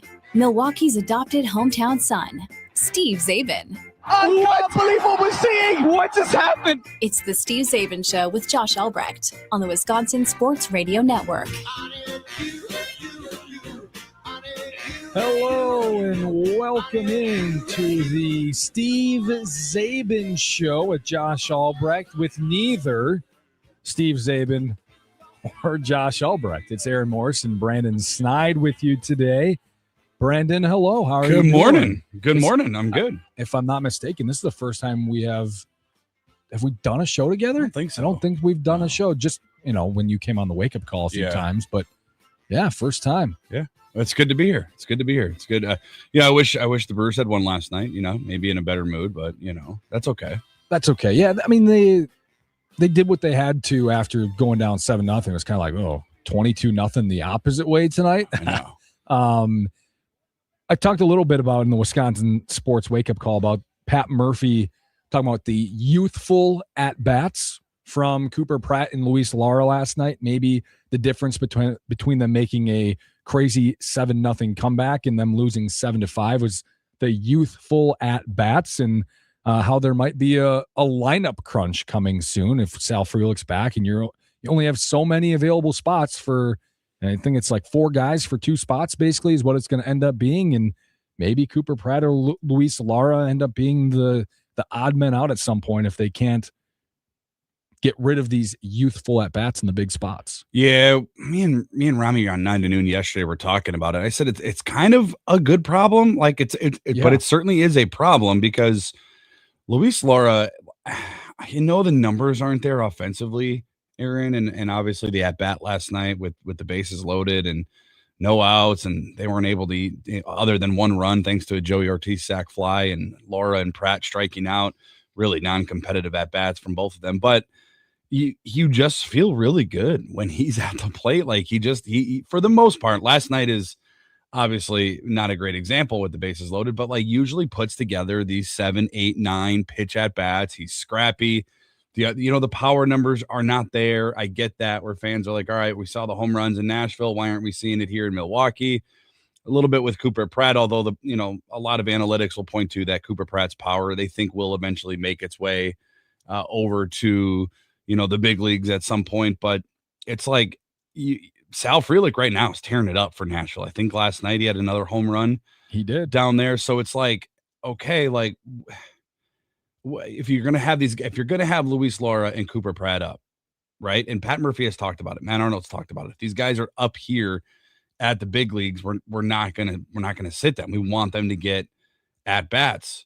But you also have Sal Frelick, who's a veteran, who's the glove they obviously trust out there in the outfield. I don't know what you do, right? I think that left side of the infield, I think you can solidify with Pratt and Joey Ortiz. At this point, Joey Ortiz is one of the best hitters in Major League Baseball. And yes, since July 1st, that is a factual statement. It is. We did the research. So you got to keep Joey O in that lineup every day. You also, Aaron, have to keep Jake Bauers in your lineup every single day. And where do you put all these guys? I'm still a big proponent, I think, is getting Andrew Vaughn every day at bats. And I don't know where you put all these guys. Like it's a good problem to have, but it's still a little bit of a problem. Well, they opened up Pandora's box, and Pandora's box is Andrew Vaughn at third base. That more by necessity rather than, I'm sure, wanting to put him there, but it is now an option. I mean, he hasn't played when he's been there. He hasn't played terribly defensively, and no, he's I'm been sure pretty good actually. I'm sure more opportunities will lead to maybe some sketchier play at third base, but at some point, defense isn't really the Brewers' problem. At some point, pitching isn't the Brewers' problem. And at some point, offense is the problem, and you have to find a way to solve it. And if that box is open and Andrew Vaughn has played third base and it hasn't been terrible defensively, it's like, okay, well, maybe that's the option. And maybe Cooper Pratt is the odd guy out on certain given days or on certain playoff games. I'm just thinking, like, if that's the option now, we've seen it. It's not foreign. We've seen it happen. That might be the way that they have to maximize a lineup on a given night.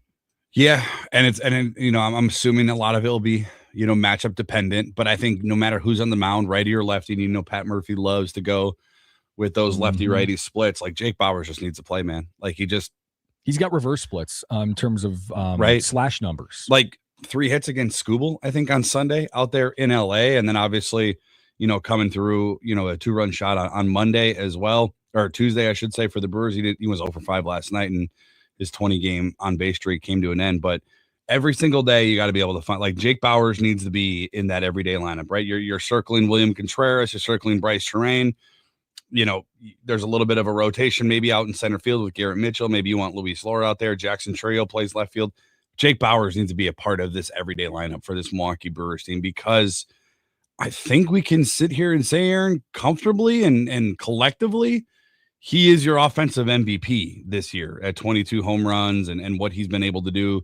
And it's been a guy who, from the start of training, or spring training, I should say, was really good, got off to a hot start, and has really been the most consistent guy for this Milwaukee Brewers offense. So I think they need to make sure that every single time he is out there, or every time they are out there, he is in that lineup for this Milwaukee Brewers team. You're going to get him a day off here and there. I get that, but what he's able to do offensively for this Brewers team is something they've obviously lacked all year, right? I don't know exactly off the top of my head how many home runs they hit, but I would assume, if my math is somewhere in the same ballpark as what this actual number is he's probably responsible for 20% of their home runs this year. It certainly feels like it. So, like, you got to be able to keep him in the lineup. And I think at first base too, he's definitely a solid defensive first baseman. You're not losing really anything when he's over at first base. He's much better at first base, I think, than Vaughn and what we saw from Gary Sanchez. And even if you can get him in the outfield, right? Like, if you need Andrew Vaughn's bat in the lineup because it's a righty or it's a lefty on the mound, and you love the splits between Andrew Vaughn, between a righty and a lefty, like, they're deep. Like, that's the good thing right now. They're a deep team.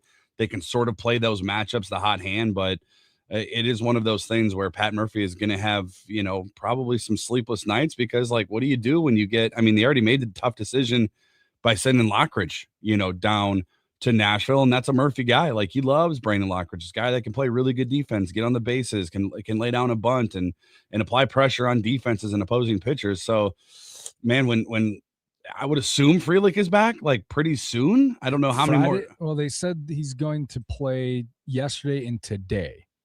Down in Nashville. Yeah, in Nashville. Okay. Because they wanted him to play back-to-back days, which means then Friday would be the earliest. I would say just let it be Saturday. I don't know. It's not like they need him back. Give him a day off in between. Instead of playing him 3 days in a row coming off of injury, maybe just give him a day off and then activate him Saturday. That makes sense to me. Yeah, and their schedule this week is so weird because they're home, but they're not home. So, like, that's true. Maybe he just stays out east and just goes and meets him at Williamsport.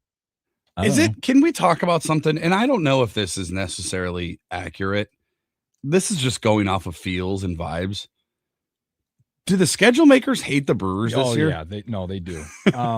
I've been meaning to bring this up like for a week plus now.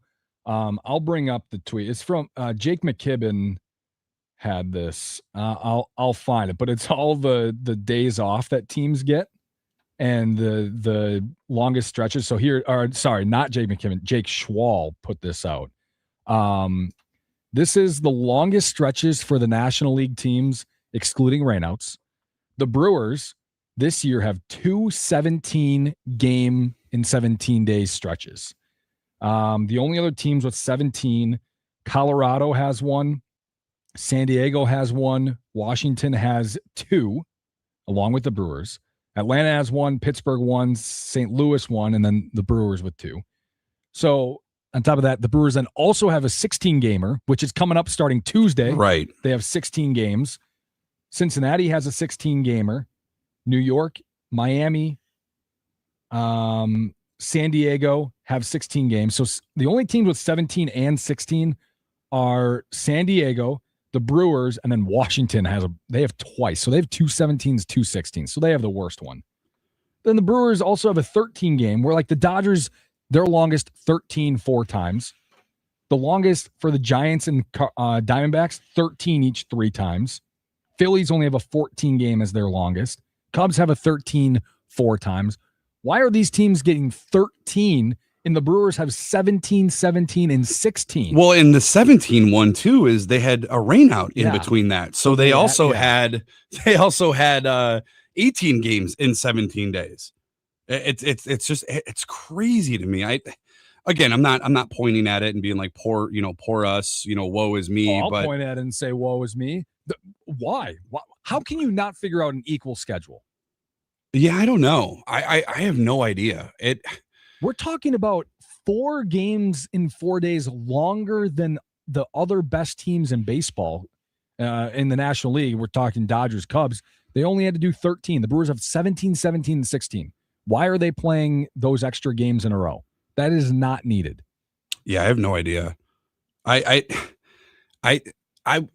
like it's one of those things where you look at this team and you're like, okay, they're off to an incredible season, right? It's maybe going to get to, maybe a historic number this year, but it's also one of those things where it's like the fact that they haven't and been able to avoid major injuries in their positional players, right? Like, and they've had some. Brandon Lockridge is a guy that's missed some time. Obviously, Bryce Terrain has missed some time, but it is one of those things where it's like, it's remarkable that they're in the spot that they're in and how consistent they have been over the course of the year. Because last year we saw the winning streaks in a row, right? They had an 8-game win streak and 11.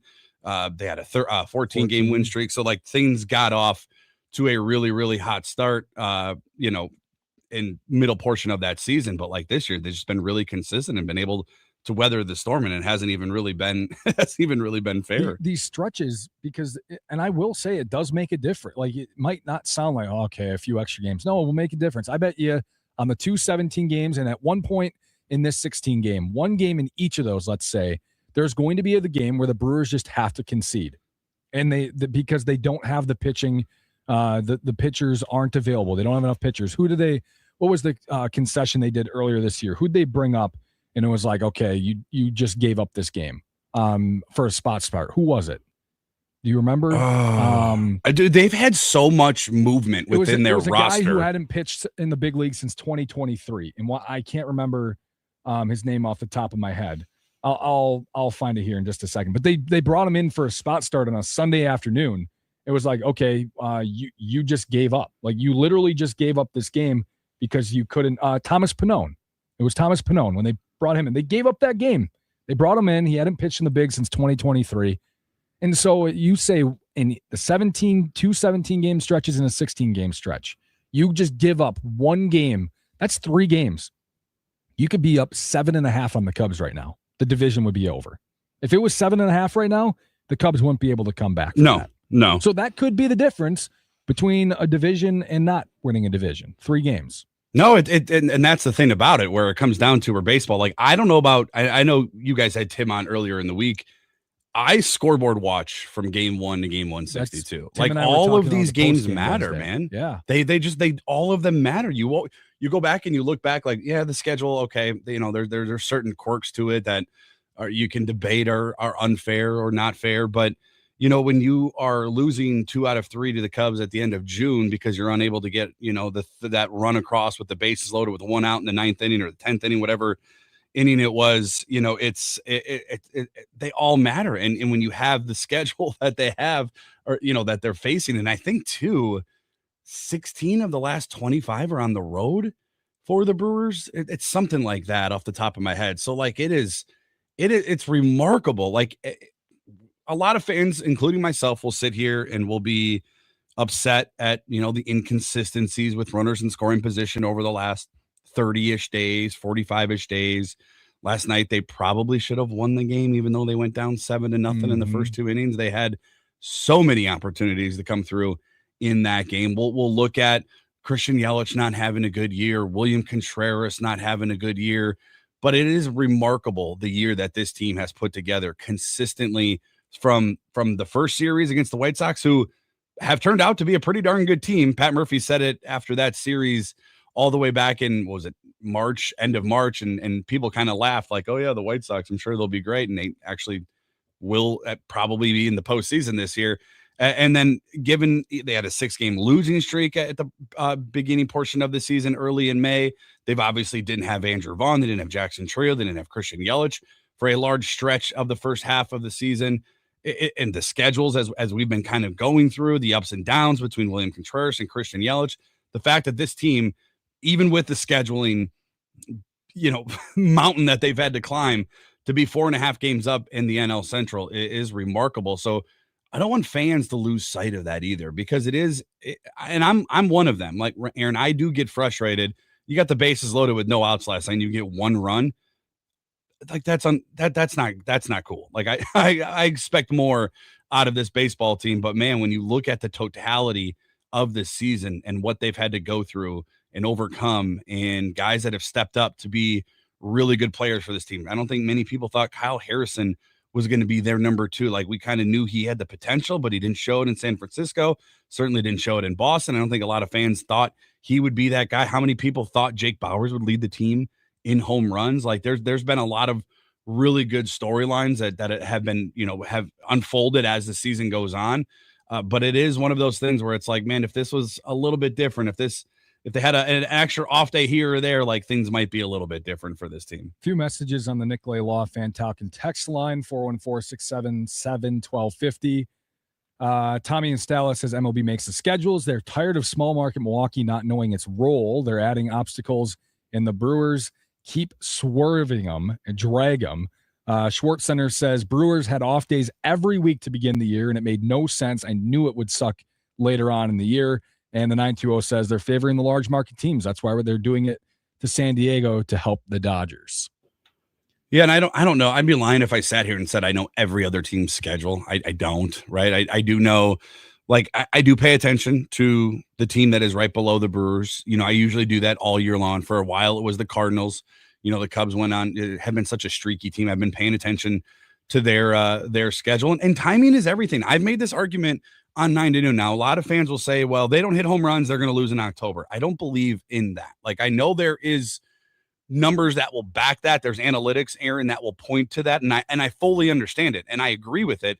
I just think if you get hot at the right time, I think this Brewers team has the capabilities of putting together those power numbers in the postseason. We saw 4 home runs just the other night. I know one of them was against a positional player, but before that, they had 3 of them against the starter for Seattle. So, like, I think this team has the capabilities of putting those power numbers together if they get hot at the right time. But you look at the Cubs, and I'm not saying they're lucky, but their breaks in their schedule, right, when they've played these teams. They played San Diego when San Diego didn't have half of the rotation and roster that they currently have right now that are playing up to their capabilities, when we're seeing with Fernando Tatis and Manny Machado and these guys stepping up, and Jackson Merrill, who turned into Barry Bonds against the Brewers.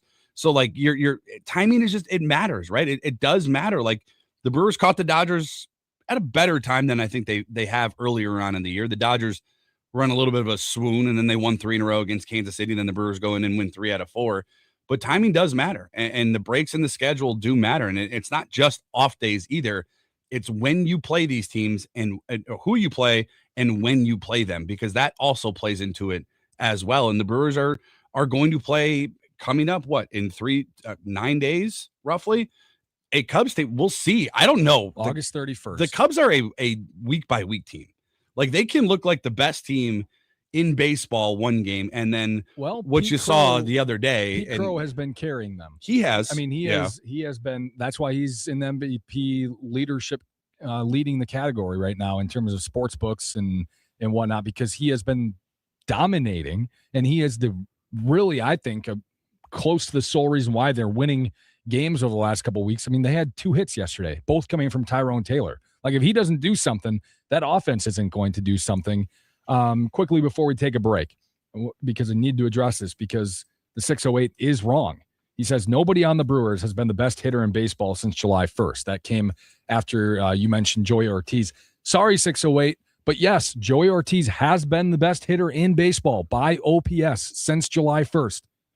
You can say no all you want, but it is a fact. It is a statistical fact that he has the highest OPS in baseball since July. Brian 1st. Anderson talked about it on the broadcast. 1,007 is what it is. It is higher than anyone else. So you can say no all you want, but you're wrong.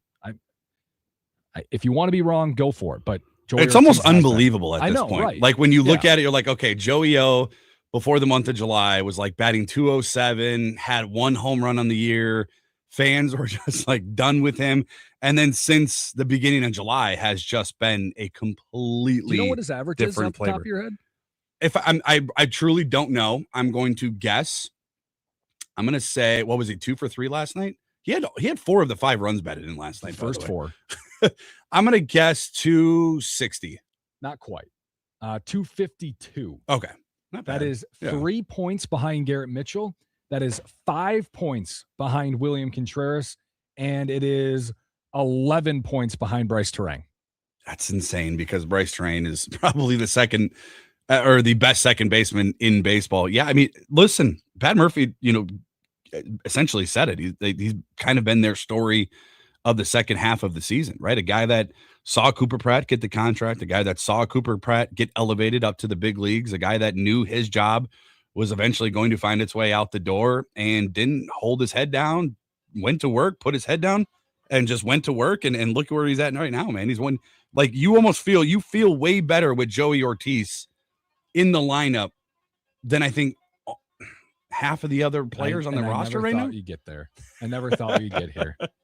All right, we got to take a break. This is the Steve Zabin Show with Josh Albrecht. Neither guy is in, though. It's Aaron Morse and Brandon Snide with you here until 9 o'clock. We'll take a break. We'll be back live from the Wisconsin Sports Radio Network studios, powered by the Potawatomi Sportsbook.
Welcome back into the Steve Zabin Show here on the Wisconsin Sports Radio Network. Steve Zabin Show with Josh Albrecht. However, no Steve Zabin. Does Josh work here? No Josh Albrecht. Yeah, he does. He was here Monday, Tuesday, Wednesday. Oh, I'm good. I'm glad for him. Yep. No Josh today or tomorrow. Mitch joined me in the 7 o'clock hour. Well, that was a wild ride. When he wrapped up, I kind of gave him last word, and he just said, "Josh, who?" Because he hasn't been on a show with Josh in a couple of weeks now because Josh has missed the last couple Thursdays. Josh has used more vacation in August than I have this entire year. Hey, if you have it, use it. I apparently I have a hard time blaming him because where is he at this weekend? weekend? Love to take vacation. Today he's got a family thing he's got to attend to. Friday, I don't know what he's got. I can't remember. He told me, but he's got to be somewhere out of the area. I don't remember, but this weekend. And the other week before that, he was in Disney because we found his clothing line. He's in Disneyland. Yeah. Oh, you found his clothing line? We found his outfit schedule. Oh. They have an outfit schedule, Aaron. Yeah. Where's that? It's probably on that computer. It's in one of the docks. Oh. Where, what shirt they were wearing, what color shirt they were gotcha. wearing, what shoes they were wearing with it. I got you. Well, they're influencers. That's they're influencers. Yeah. That's what the influencer life is. You got to plan all that out. I suppose. But I'm glad to be here with you. Yeah, I know I'm glad you're here with me. I'm glad you come to work. Yeah, we're gonna do a good show. We're gonna do it tomorrow as well. We are. We're gonna do 2 hours. 2 hours tomorrow. Yeah, you'll be doing the 7 I got to get to bed early. Yeah, I know. I was an extra hour. I filled in for Rami at the comedy club last night. Oh yeah, how'd that go? I was doing that. That was good. That was good. Yeah, but so another late night for me. So I'm probably gonna go home and take a 2+ hour nap. It's probably what's gonna happen.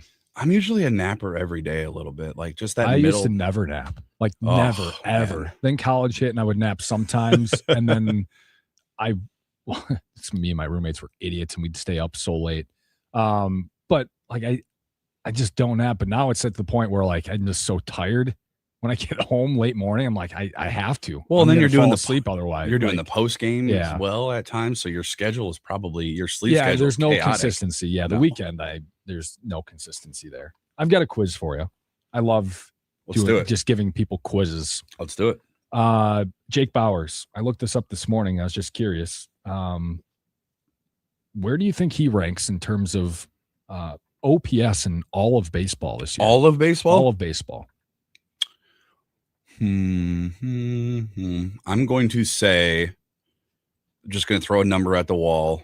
In all of baseball, I will say 15th.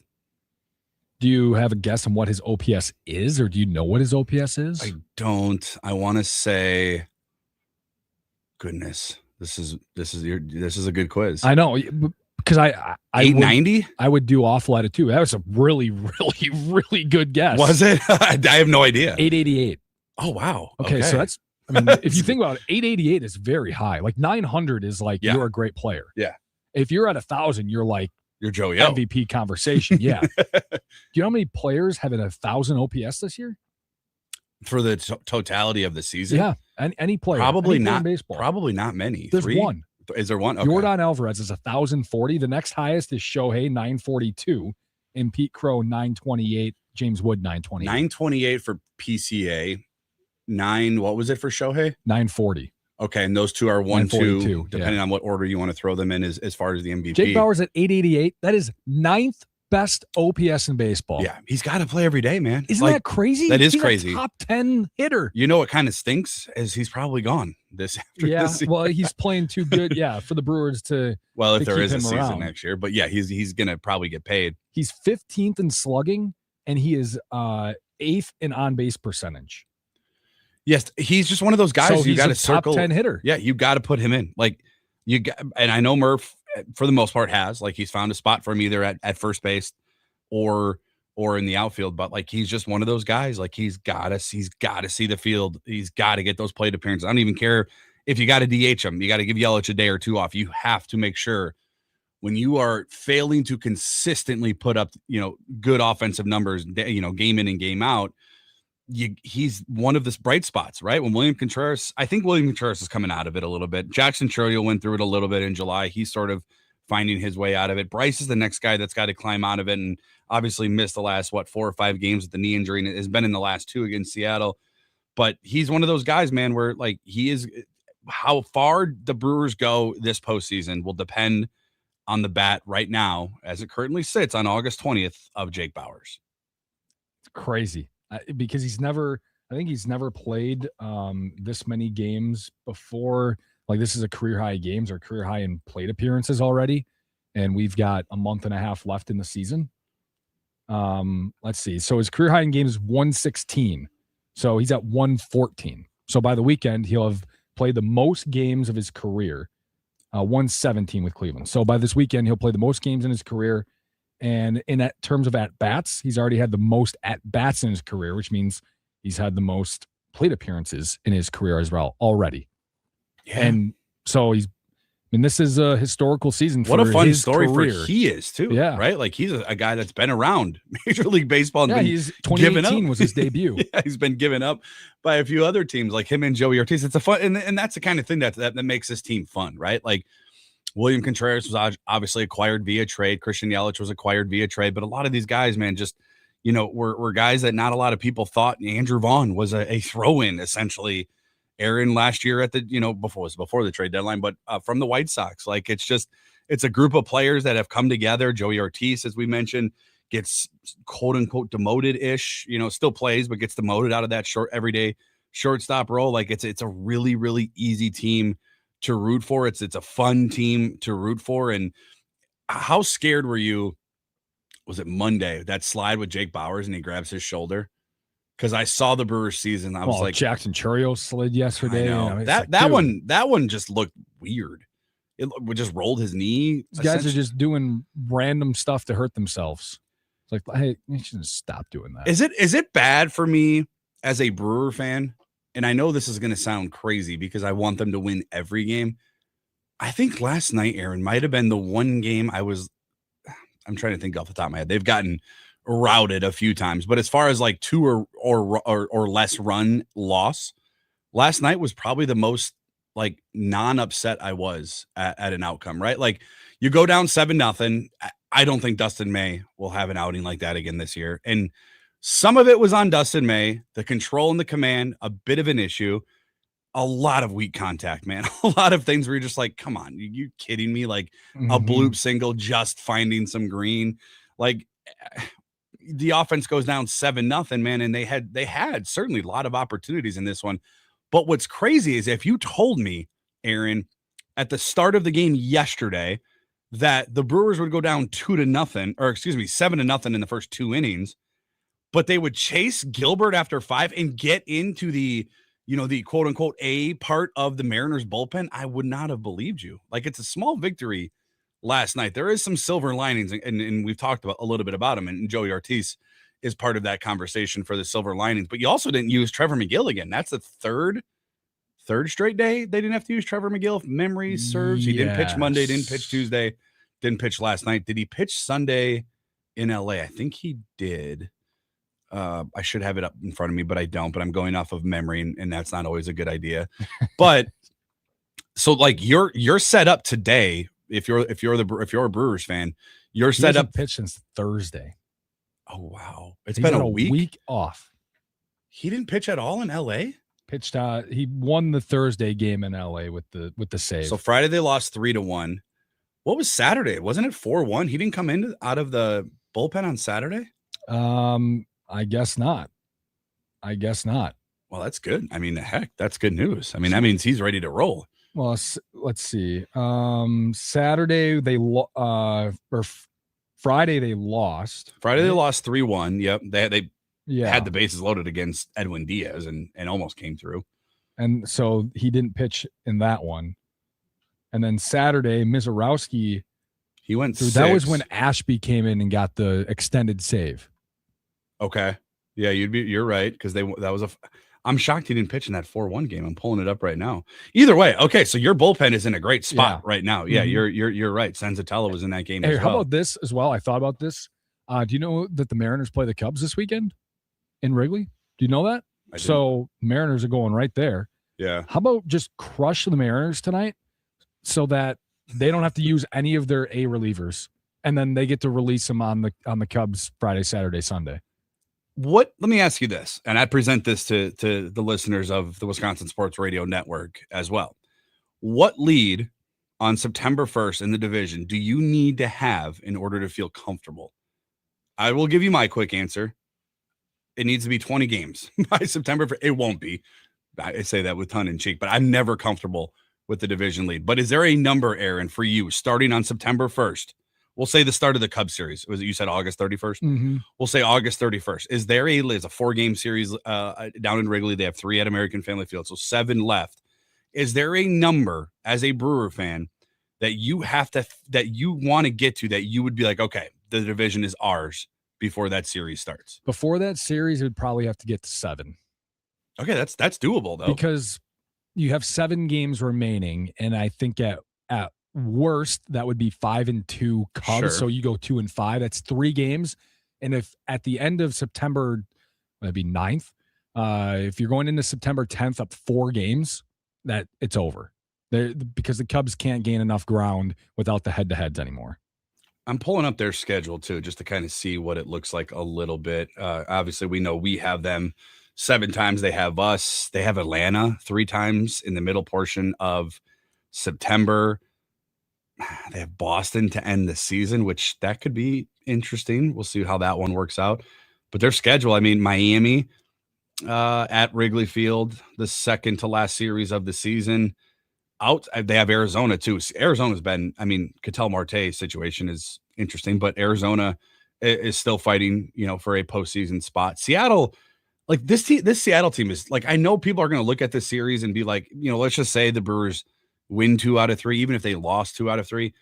I still can't wrap my head around the drop off, Aaron, from Seattle this year. Like, I could not figure it out. They have been one of 2 of the most disappointing teams in baseball. They are so talented, man. Yeah. When you see their lineup, you're like, holy smokes. So, yeah, I mean, the Cubs and Brewers, I mean, their schedule is sort of similar. They have, the 2 out of the last 3 series they have are on the road out there in Cincinnati, which, Cincinnati will be done by then. And then at Boston, which will be interesting to see, where Boston at one point was the hottest team in baseball. So, yeah, for me, I'm kind of with you. 7 would be the bottom line for me. But, yeah, I mean, it's 4.5 now. It does seem like the Brewers are in the driver's seat, but it does seem kind of frustrating at times because we can't shake them, because when they win, we also win. If we win, they win. If we lose, they lose. If they lose, we lose. Like, we can never really, gain any ground. And if you keep doing that though for another 2 weeks, it will come around at some point. Yep. That 5-game lead is going to be insurmountable. Like, so if you just keep matching, that means as long as they're not gaining the ground.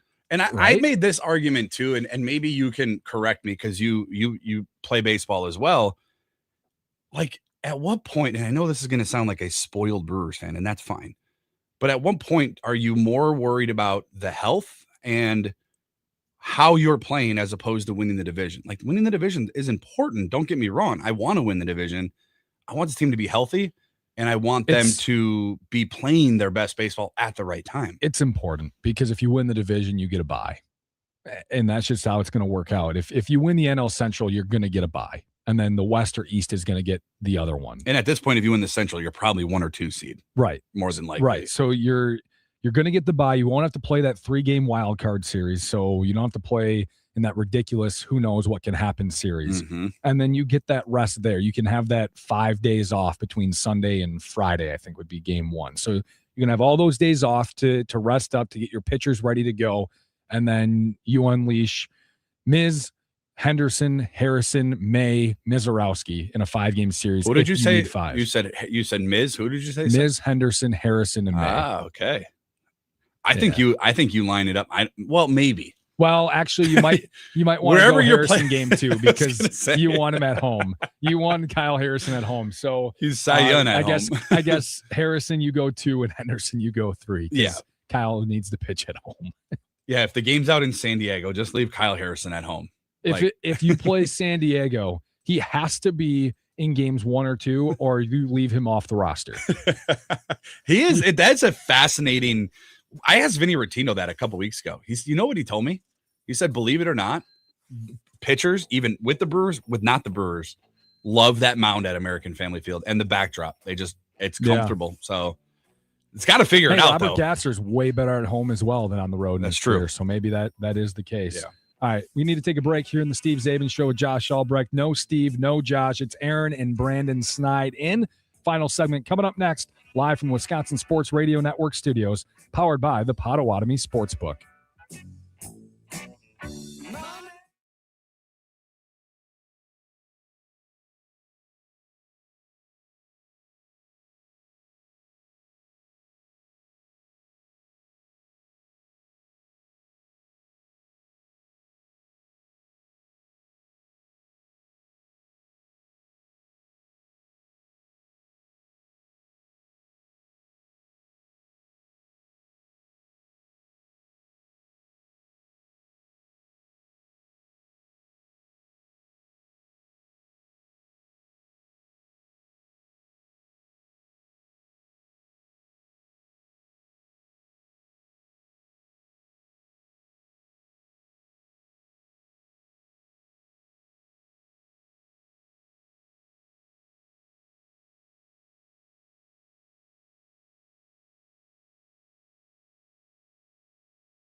Welcome back into the Steve Zabin Show with Josh Albrecht. No Steve, no Josh. It's Aaron Morris and Brandon Snide for the next 5 minutes or so before we wrap up, and then 9 to noon with Kuhn and Rami and Brandon.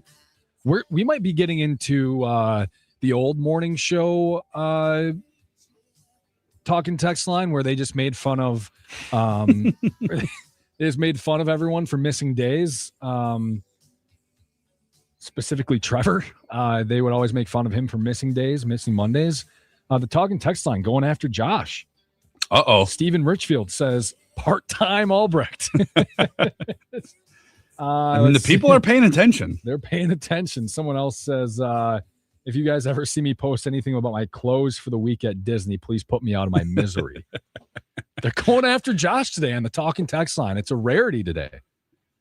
I mean, listen, I'm all about it, but you were off last week and now you're off half of this week, and people are listening, they're paying attention, and they're now you got more responsibilities to have, I do. And you got your other people coming in and doing the show, which I love doing. I'll do a show with you any day of the week, but I